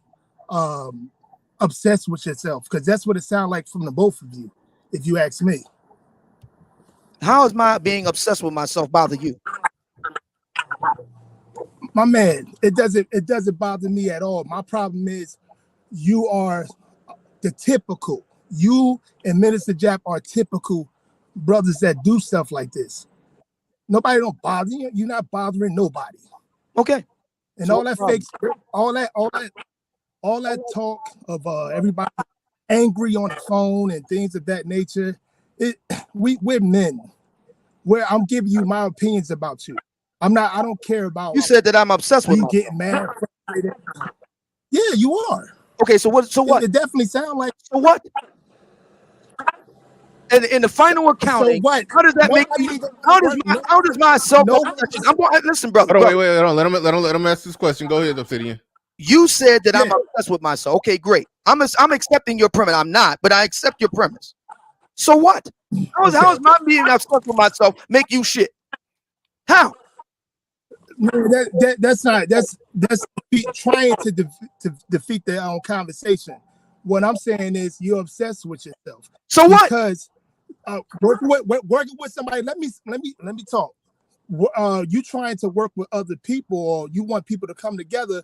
And I'm doing very well working with other people. I have a verified track record. Yeah, you with the boule. So what? So what? If you don't like working with the boule, then go take your black ass over there. I see. That's what I'm saying. Nobody is making you. My man. Nobody is forcing you to be with boule niggas. Nobody is forcing you to be with boule niggas. If you don't like boule niggas, don't get with boule niggas. What's the problem? All right, let me ask Kazim this question. All right. So Obsidian said he do just fine working with certain people, and you're saying that that's a problem. Why? Because it's other people that he don't vibe with that he's not working with. At the same time, he's saying he worked with other people and he disrespecting a person that's not like him. I ain't disrespecting you, man. I ain't even thinking about you. Ain't nobody thinking about you. No, hey, hold on. I'm not talking about me specifically. I'm talking about me as in, I'm talking about because we having a conversation. I'm working on what you're saying. Brother, I ain't thinking about nobody else. You know what I'm thinking about when I get up in the morning? You know what I'm thinking about? I'm thinking about how I'm going to put this event together, how I'm going to get people to come out to the event, how I'm going to put together my course, how I'm going to write my next book, getting getting my show together. I ain't got no time to be thinking about niggas that don't like me, man. We get it. Why do you think that I'm not doing the same thing? Because the way you telling people you're doing it all the time? Or let's say Minister Jack, why you don't think that people like us or people like you are doing the same thing? You don't know me like I don't know you. I'm going off of what you're saying. I'm going off of what you're saying. You don't know me. You don't know what I'm doing for my community or doing to benefit myself and my family in the long run. Okay, and I have no problem with you. Whatever it is that you're doing, God, great. God bless you. Good on you. Now what? Now what? It's a conversation. And I'm trying to, that's why we can't speak to one another. But I guarantee if I was been up here speaking for the past 10 minutes, brother. Wait, let me say one more thing. I guarantee you, if I was a white man, it'd be way more productive. Oh, stop it with this white man nonsense. Stop it. Way more productive. I done told many white men where they can go with their fucked up cracker attitudes. I done told plenty white guys that. And they didn't do something about it. I bet you didn't. Oh, I bet you I did. Whatever, man. Well, I'm just letting you know. Like, whatever the fuck ever. I don't want to fall into the feminine trap that you're trying to make me fall into. So you put yourself in that trick bag. Whatever, man. Yeah, you did. You put yourself in that trick bag. Whatever, man. All right, no, real talk, Kism. I mean, I understand some of the things you was trying to say at the beginning. But at the end of no, real talk. I'm gonna mute you for a second because you got background noise. I want to make this point. I'll mute you for a second. Some of the things you were saying at the beginning, I kind of understood it, but it looked like when you finally landed the plane, what you were basically saying is that Obsidian works with certain people, and the people that he works well with, but that don't mean that it's not other people like you that he may not vibe with that is also doing work too. I don't think he would deny that if he's being serious, but sometimes he talk like he's the only one that's doing big things. That is something that he do. But overall, I don't think he can honestly deny that it's other people that he don't vibe with that's also getting things done too. So have you ever heard me kicking dirt on any other brother that's doing a thing? Have you ever heard me do it? That was going to be my question. As much as I've gone in on Derek Jackson, you ain't ever heard me going in on him for doing his thing. Ever. That was going to be my question. In the midst of doing well, just Obsidian, you've thrown quite a bit of shade on people. Okay. I'll say that, but overall, have I gone in on brothers for working together, working with who they work with? They do their thing. Let them do their thing. I ain't say, well, those brothers, they think they this or they think they that. Nope. Now they go ahead and do what they do. I'm too focused on doing what I'm doing. That's a big part of the problem right now with niggas. They got too much time on their hands to be thinking about other people. What about what you doing? What about what you doing? All right, we got somebody else, a critical activist in the building. I presume that you got something to say. I mean, this is a semi-de facto turned into a smoke show for Obsidian. I don't know if you came up for that, but I'll pass you the mic. And Steve, what exactly do you have to say? Critical activist, you have the floor, you have the mic. Oh, no problem. I don't have no smoke for Obsidian. I just want to say my thoughts on this is that like a lot of the energy is misplaced. I think we had an individual, Saints in the Center, that, you know, was on some frankly, some whole shit and met with Kevin. Kevin probably been to Vegas plenty of times. You could have met with Kevin then, right? Did a fake apology, did a fake handshake, right? And then got back on YouTube to talk shit. Yeah. And now there's a big ass fallout over it, and everybody's attacking each other. But the nigga that did the whole shit is over there just cheesing it up and like, you know, taking the views over it. Yeah, if you go back to the beginning of my stream and way back many moons ago when I did this stream. I mean, it was probably like 400-500 people in there at the time. Yeah, I essentially made the same points that was kind of I mean, you can there's a lot of people going to talk about every misstep Kevin made in the equation, and some of it is true, that he shouldn't have fell for that. He shouldn't have, took the picture and smiled with him, but because given Saint in the Center track record, he's going to take that picture and do some fuckery with it, which he basically did. So yeah, I pointed out that Saint in the Center walked up to him, hopped out of the car, walked right up to him, and the first words that came out of Saint Center mouth, he said, "I owe you an apology," and shook his hand or apologized to him, had a friendly conversation with him, took the photo, took the picture, took the selfie, and then went right back online and talked some more shit and said some more and basically just, he complimented him and was respectful in some parts, but still slipping in all the possible disses and disrespect imaginable. So yeah, that was some bull. That was a punk move to publicly criticize somebody, privately apologize to him, and then go back and publicly disrespect them. Or that makes him look bad, to tell you the truth. Yeah, it does. And I'm gonna tell you the reason why. Now, for the rank and file, people just watching, looking on, and whatever, maybe some Patreon members or that sort of thing, it ain't no big deal. But for people that might want to partner with him in the future to do business, that's a bad look.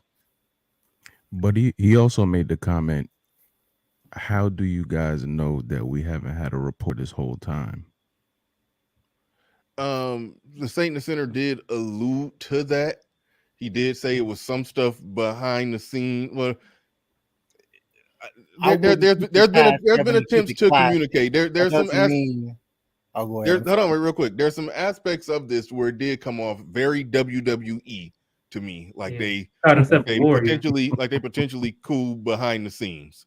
Like it did come off that way. I don't think they exactly cool behind the scenes, but I do think it's a lot of communication that goes on. Much like how ARC was just up here, and ARC said Saint in the Center reached out to him, I think before he did a video on ARC, or then he definitely reached out to him after it and just said, hey, no hard feelings, just a little competitive, whatever competitive criticism, or whatever. And, so yeah, that's an aspect of it. But overall, you are right that, yeah, Saint in the Center more than likely did something like Obama saying KS got played. He probably tried to play him, like I said, disrespected him publicly, apologized privately, and then went back and publicly got disrespectful again. Yeah, see that's a bad look. Yeah. So that's what happened, but it's unfortunate that other people falling out over it. Other people shouldn't be falling out over what other people should do, be man enough to go and take it to the person that you actually upset with, instead of displacing that shit on the other people and trying to scapegoat others. That's what you should do. If you really bout it, go see them, go face to face with them and work it out. However y'all gonna work it out.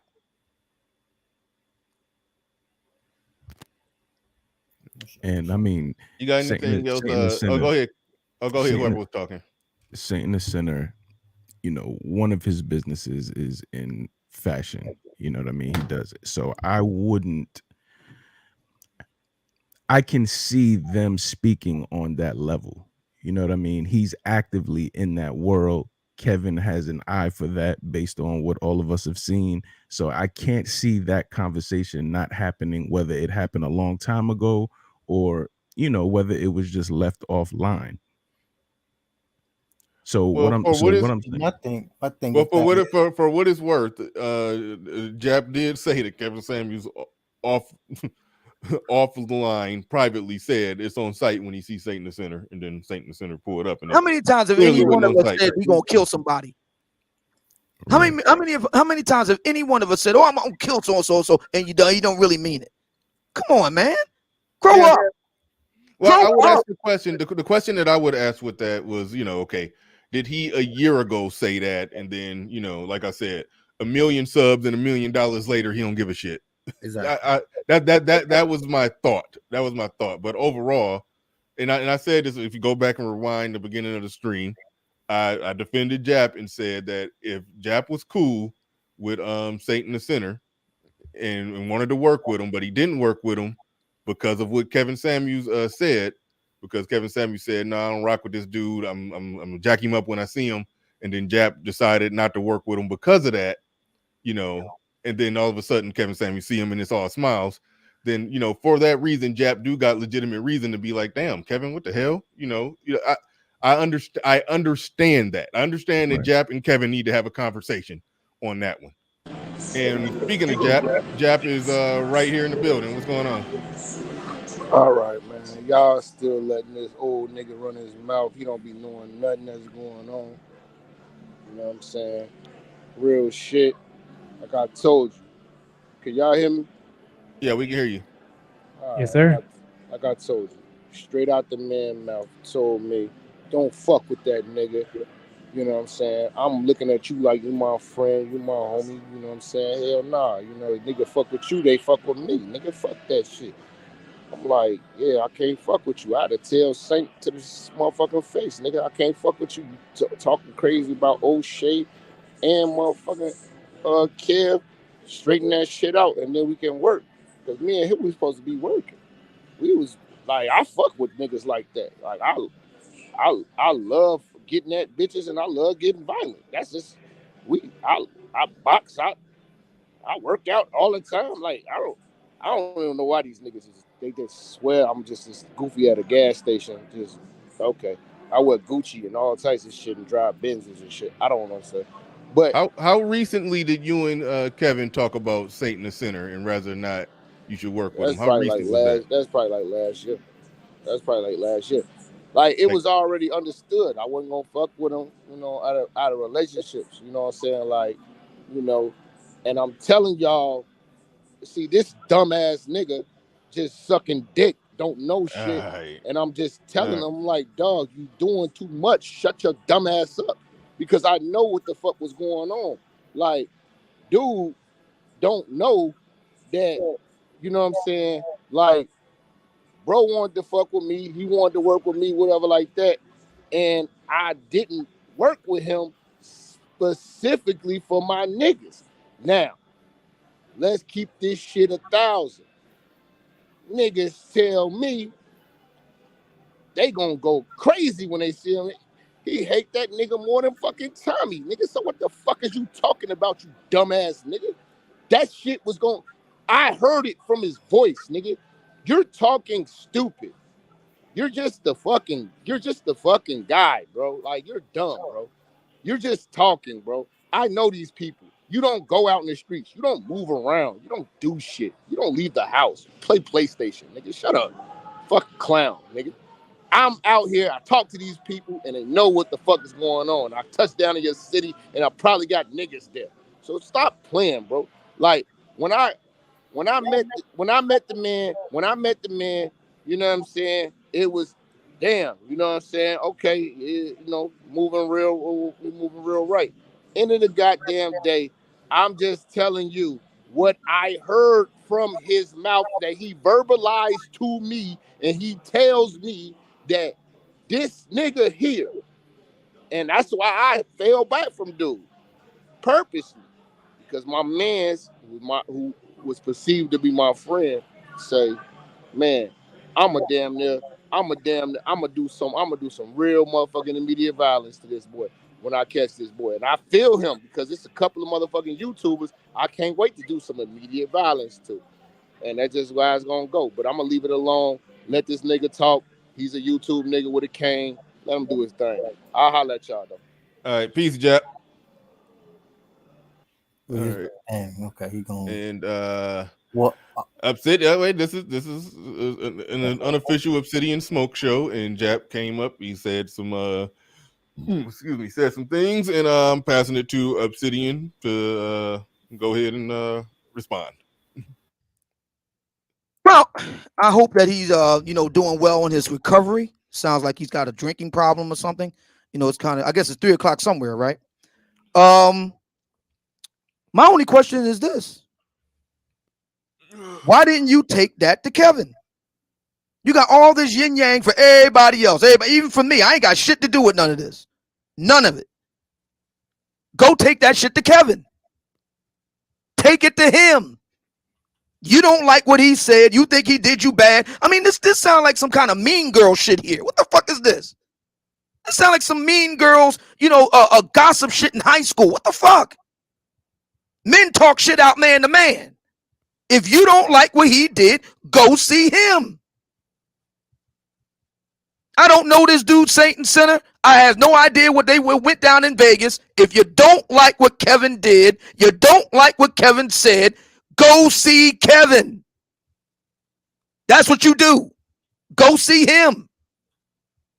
What part of that don't you get? You can't be that goddamn drunk. This mean girl shit with black men got to stop, man.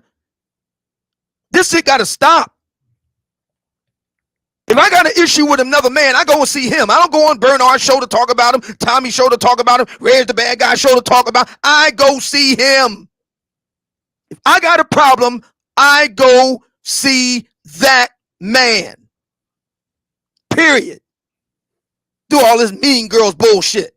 The fuck is it? What the fuck's wrong with him? Is he Alicia Silverstone channel in 1998? Stop it, man. Clueless ass niggas. You got a problem with another man, go see him. That's it. Everybody know how to reach Kevin. Everybody.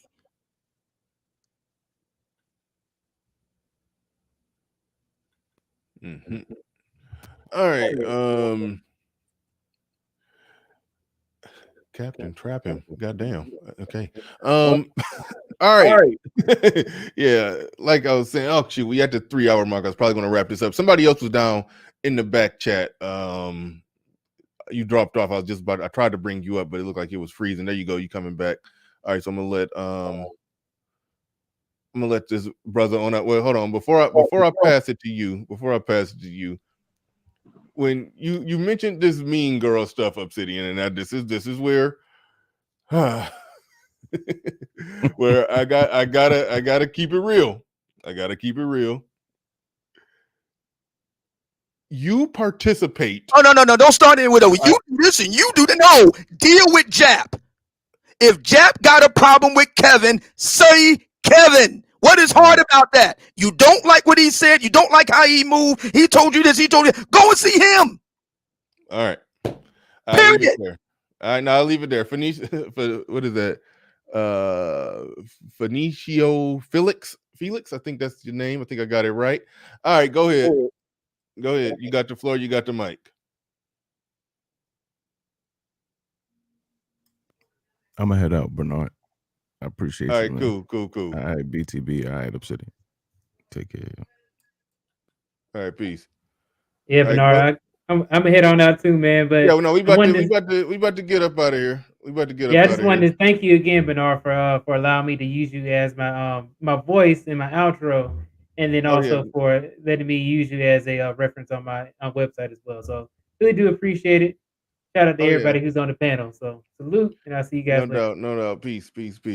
All right. Go ahead, Felix. You got the floor. You got the mic.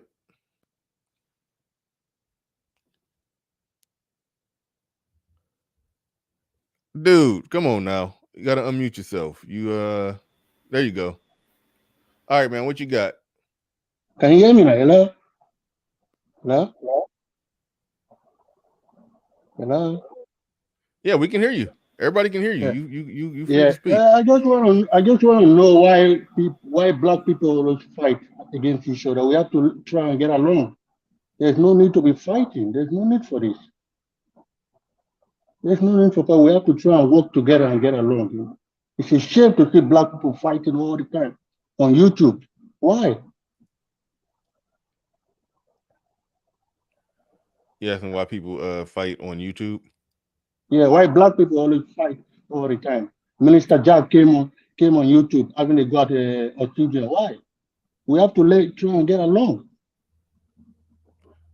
Right on. I agree. Yeah. Can we all just get along? Yeah. Yes, we have to get along. It's a shame.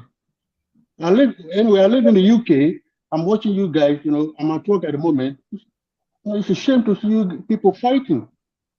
Why?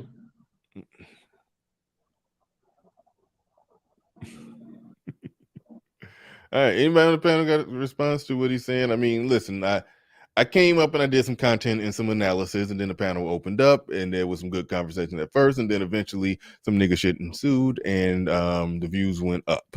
So yeah, I let it rock. To somebody in the chat room saying Bernard let Obsidian take over the show. Yes, I did. Yes, I did. I turned it into an Obsidian beef show. He got the floor. Anybody can come up and challenge him and fight with him, whatever they want to fight with him about, and y'all are enjoying it. So don't complain about it. Don't complain about it. Don't complain about what you're enjoying down there in the chat. But all right, thank you for coming up, Felix. We got ARC in the building. At least I hope this is ARC. ARC. Well, oh yeah, this is ARC. ARC. This ain't the first time you double back on me and came up, left, came back. So we got ARC in here. Well, I could answer that guy's question, but it would be just for me. I mean, in general, there's a wide variety of reasons why guys beef. But I think Bernard, without question, my number one, not the only, but definitely my number one, is basically people repeating and regurgitating my shit without giving me proper credit attribution. That's my big. That's definitely over half my beefs. Now, interesting enough, everybody know me and Obsidian have beefed quite a bit off and on since 2017, but that's never been one of my beefs with him. I will give him credit. He witnessed by his article on the Negro Manosphere today. Obsidian has never just tried to borrow shit from mine without giving me proper credit attribution. I've always heard him give me proper credit. So that's one compliment I would actually give Obsidian. He's always giving me proper, but we beefed on other things. But that's my number one reason why I beef with so many motherfuckers is people stealing my shit and presenting it like it's something original of theirs when they know damn well. I talked about this on my live stream, but I got to pick on you a little bit, Bernard, and even Obsidian and whoever else was. After that meetup in Atlanta, everybody was expressing commentary like, oh man, we thought people was going to be beefing, but everybody got along. Everybody got along famously. Now, this is kind of pulling the wool over that because I saw both photos and videos with Jap and Obsidian and you like in the same space. Y'all was like in photos, videos. I would have never thought until today that Jap had that much venom. I don't understand Jap's venom towards Obsidian, so I'm gonna stay out of that. I don't know. Here's where I will at least partially defend Jap though. I'm just gonna go here. I understand some of his frustrations to do with Kevin. Again, I don't know why he got so much venom for Obsidian. I don't know the basis behind that. But I think I know what that is. I think that and I'll just say this real quick and pass it back to you. I think because he was in all those photos that you talked about, and then Obsidian is doing some things and saying some things that a lot of people in this space don't like, and I think he wanted to formally separate himself from Obsidian. I think that was part of it, and I think he got a legitimate problem with Kevin Samuels, and as he explained when he was up here, I think that's if I had to narrow down what his problem was, the legitimate thing about Kevin Samuels that he explained, and overall, he want to separate himself from Obsidian, and it's like this is the perfect time to do it. That's my general analysis. I think he just asked for the link again, so he might be coming back up. But go ahead, ARC. But I was gonna say, I mean, I put it out there publicly, so I'll go ahead and repeat it for at least the second or third time. The first time me and Kevin weren't on the same page, actually had to do, interesting enough, with Obsidian. It wasn't the same exact scenario that Jap explained with him, Kevin, and Satan Center. But me and Kevin was cool the latter half of 2017. He interviewed me on his show a couple times in 2018. And on one of those interviews, he made a couple critical comments about Obsidian. They weren't super mean-spirited or anything. But if there's at least one thing he said about Obsidian at the time, this was June of 2018. He said, I kept coming up on doing what y'all call a pull-up on Obsidian's live streams during 2018. And Kevin was basically like, dude, what Nuke? He said, Nuke, why are you doing that? I said, because, I want to clarify things, particularly if he puts words in my mouth that I didn't say. He said, no, man, that's not good for your brand. And this was one of his criticisms, honestly. He said, At that time, he said Obsidian is probably the most toxic brother and unnecessarily argumentative brother in this space. He said that's not good for your brand. And I said, okay, I might take heed to that, Wizard. Then roughly 15 months later, he was like, him and Obsidian was like Ace Boon Coon. And in my eyes, and people can, disagree with my perspective, but man, I'm a dude, I'm so much about anti-phoniness, man.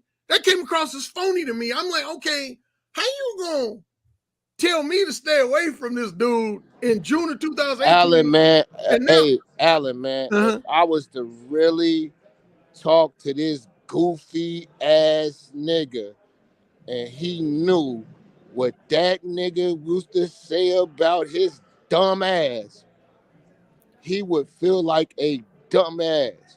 But I can't betray the confidence. I say, you just doing too much. Just do you and make some content that people give a shit about. Because at the end of the day, dick sucking that nigga and being cool with that nigga is not gonna get nobody. Because, okay, who has he helped since he been on? damn, crickets. Who has he helped since he been on? One person. Well, Obsidian would say. I was waiting for Obsidian to say something, but I mean, he did. Obsidian think that everything. See, I know shit, dickhead. Yo, man, motherfuckers texting me right now telling me to stop talking about this shit. You need to shut up, bro. You need to shit the fuck down, bro. Or what? You really do. Okay, well, shit. I mean, you're not gonna get violent. I mean, come on, bro. You're not gonna get violent. Yeah, I know I won't get violent if you don't try to jump at on me. And you act like you got some sense. You're not gonna get violent or nothing like that. You're not gonna actually do that, are you? And get embarrassed again. Okay, well, you can meet me and feel like you got a good Chicago public school education. Let's talk this out like reasonable adults. No, ain't no talking it out. I'm just telling you. Let's talk it out like reasonable adults. You don't know what the fuck you're talking about. Chicago public schools. Oh, okay. Talk it out. Okay, because the nigga wrote a fuck ass. Okay, so you got a problem with Kevin. What you need to do, you need to go and see Kevin. I got a problem with the situation.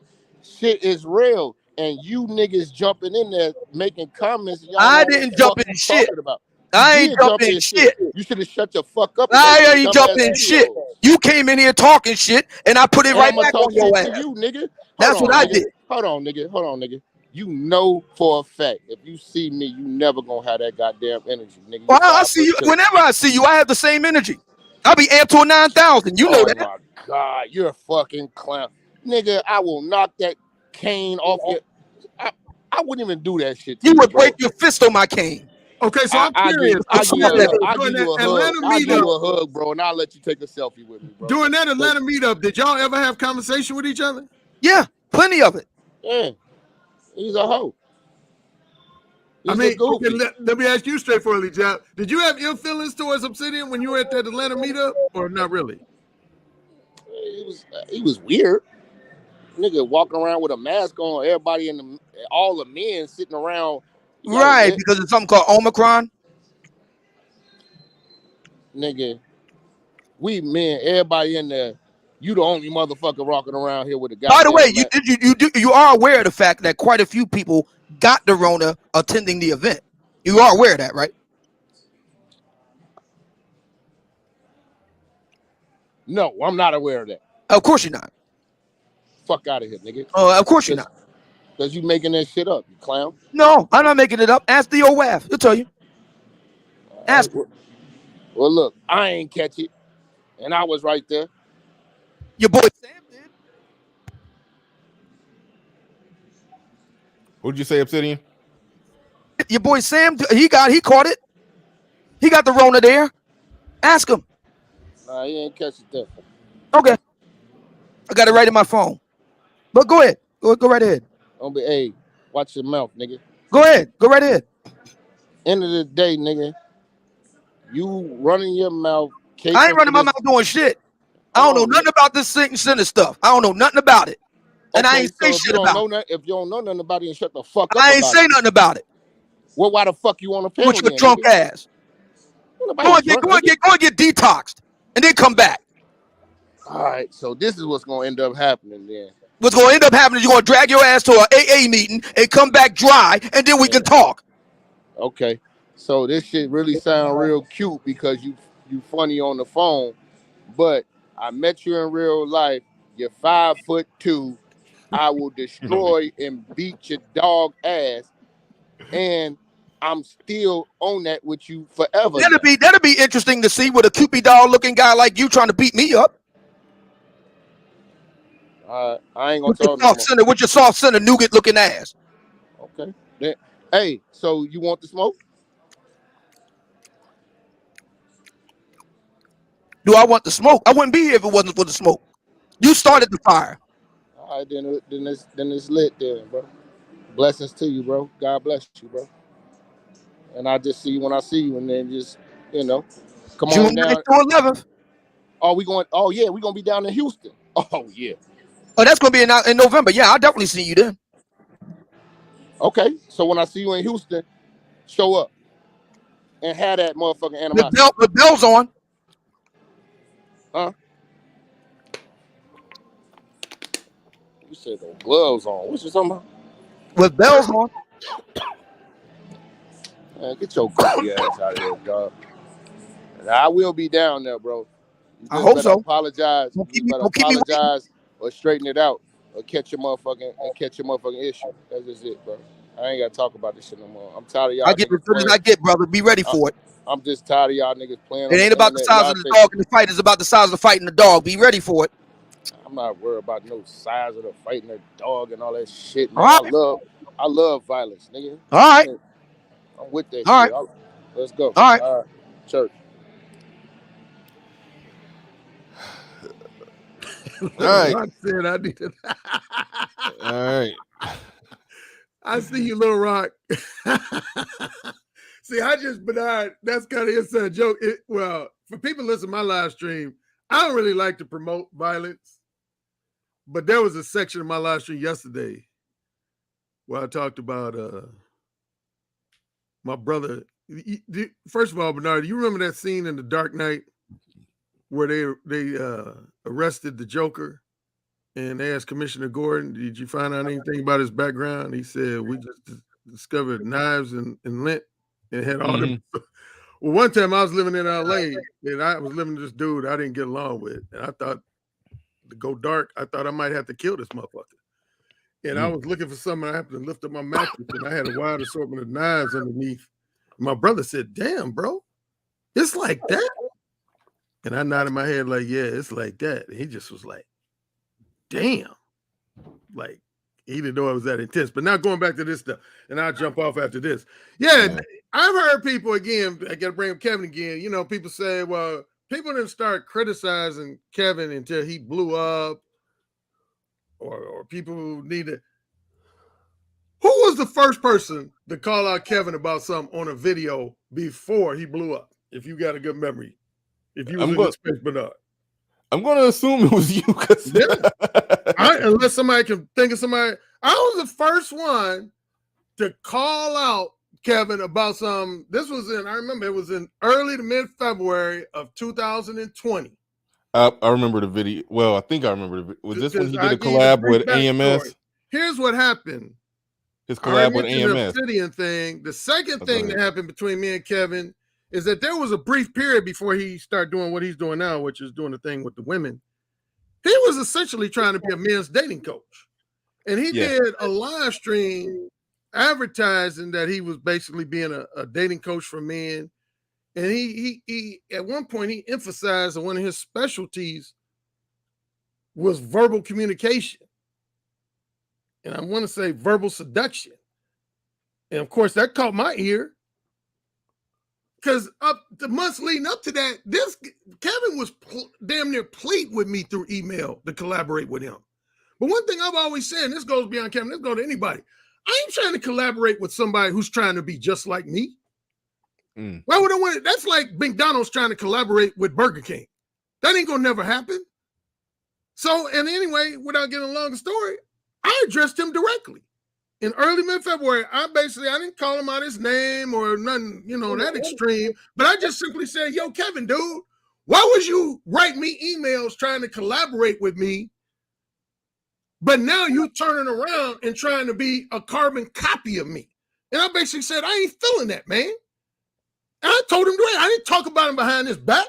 I called him out directly. I even wrote him an email with the link to the video. So nobody can say I don't talk about motherfuckers behind their back. I give any motherfucker the smoke that they want. And so, so nobody can ever accuse me of saying, well, Alan waited till he got famous and got, a million. No, I called out Kevin directly. I called him out actually twice before he blew up on video. One in respect to that. And then he did an interview with Alpha Male Strategies. I think he was about to say that a couple minutes ago. Mm-hmm. And there was a portion in that interview where Kevin said beefing is bad for business. And then he said, AMS, wouldn't you agree? And AMS had the nerve to say, yeah, I agree. I don't initiate beefs. And I was like, nigga. I mentioned that earlier in the stream because I was talking about Satan the Sinner strategy. I said AMS had a similar strategy until he got bigger than everybody. Then he just didn't mention nobody else. There you go. Exactly. That's exactly what he did. He initiated beefs with people, including myself. But then once he realized he had, with me, once he realized he had significantly more Patreon subscribers than me and significantly more YouTube subscribers, he's basically like, well, I don't need to be with ARC now because I got more attention than him. So, he did. He basically stopped after that. But, even O'Shea, to bring in O'Shea, even O'Shea co-signed with me. And he took it down, but he did a live stream right after that interview. And O'Shea expressed some thoughts on that interview. And one of his thoughts was, he said, man, I got a lot of love for Kevin, a lot of love and respect for Kevin. But he said, if there's one thing I had a problem with, he said he did not call AMS out on the fact that AMS was initiating beefs with ARC and he was stealing his shit. He said, that's the one thing I had a gripe with that interview. He said, Kevin should have called him out on that, which, of course, I agree with. So, anyway, I'll leave it there, man. So, all that to say, I pulled that back to saying that if Jap feels like he was, thick as thieves with Kevin and Kevin said some things, and it sounds like Jap is saying, man, I sacrificed a potential business collaboration with Satan Center because of my loyalty to Kevin. And now I'm seeing him on a selfie smiling with this nigga. I feel that to one degree or another. I feel that. Anyway, I'm out. Yeah, man. I definitely I can see where you did coming from with that part too. I said that at the beginning of the stream, but I'm with you on that. And actually, I'm about to get up with one. Thank you to everybody who's supporting the stream. Appreciate all y'all that super chatted. But I'm about to get out of here. I see somebody in the back chat, barefaced dog. I got to catch you on some other time because I'm getting up off of here. I ain't about to make this a long marathon. I appreciate all the views. All y'all know y'all love the effery. Y'all love it. Yeah, I love it. The numbers show that y'all love it. We was doing a normal show. It was normal good views. It was over 600. As soon as the effery started, it shot up to 8 and touched 9 and bounced back down. If I would have tried to keep the party rolling and egged on the effery a little more, we probably could have hit 1,000 a day. So y'all know y'all with it. I don't want to hear no nonsense. Y'all love this. But with that said, we gotta get up out of here. But Obsidian, if you got anything else you wanna throw out here, go ahead, you got it. If you want to get any final words on all of this. Satan the Sinner show up. yo, hey, you know what, hey, thank you, that real talk, thank you. He says I'm welcome. I'll go ahead and say thank you. Yeah, I mean, yeah. Can't deny that. Yeah, you gave me a gold gem today. You did. But all right. All right, Obsidian, you got any final words? I'm gonna throw this link out here just in case Satan the Sinner want to come up and have a word or two. I will put that link out there. But Obsidian, you got any final words on this? Obsidian going once. Obsidian going twice. All right, y'all. We getting no, Deacon Dave. I've long lost. Well, yeah, I guess I kind of regained the Switzerland title today because everybody was everybody was able to come up here and have their views and say whatever the hell they want to say. I've been trying to get rid of that Switzerland stuff because it just be too much nonsense. You can't go full Switzerland over. You can't. It's no. But all right, I'm giving Satan the Center like 30 more seconds just in case he want to come on up. I'll give him like 30 more seconds. But yeah, LB31 saying yeah, BR is definitely Switzerland. Nah. I try. But man, thank you everybody. Oh, one question that I do I'm gonna throw this out there. I'm gonna throw this might trigger Saint in the Center to actually come up on a stream. I heard the Saint in the Center say something about I don't want to misquote him. Well, you know how I say Marquette Devon Burton, the Saint in the Center, giving you lessons from a pimp. You know how he say that? I heard him criticizing tricking. I was a little confused about that. How a pimp gonna criticize tricking the tricks? Those are your customers. I was a little confused about that. I was a little confused about that. That's like McDonald's criticizing fat people. I was a little confused about that. I had questions when I heard the person who give lessons from a pimp criticize the tricks. Can't criticize your customers. But anyway, maybe it's some layers to that I didn't understand. Maybe I don't know, but maybe it's more to it than that. But Richie Rich in the building says Jap or gooey in the middle. LOL. I'm gonna start calling. Okay, cut it out. All right, yeah.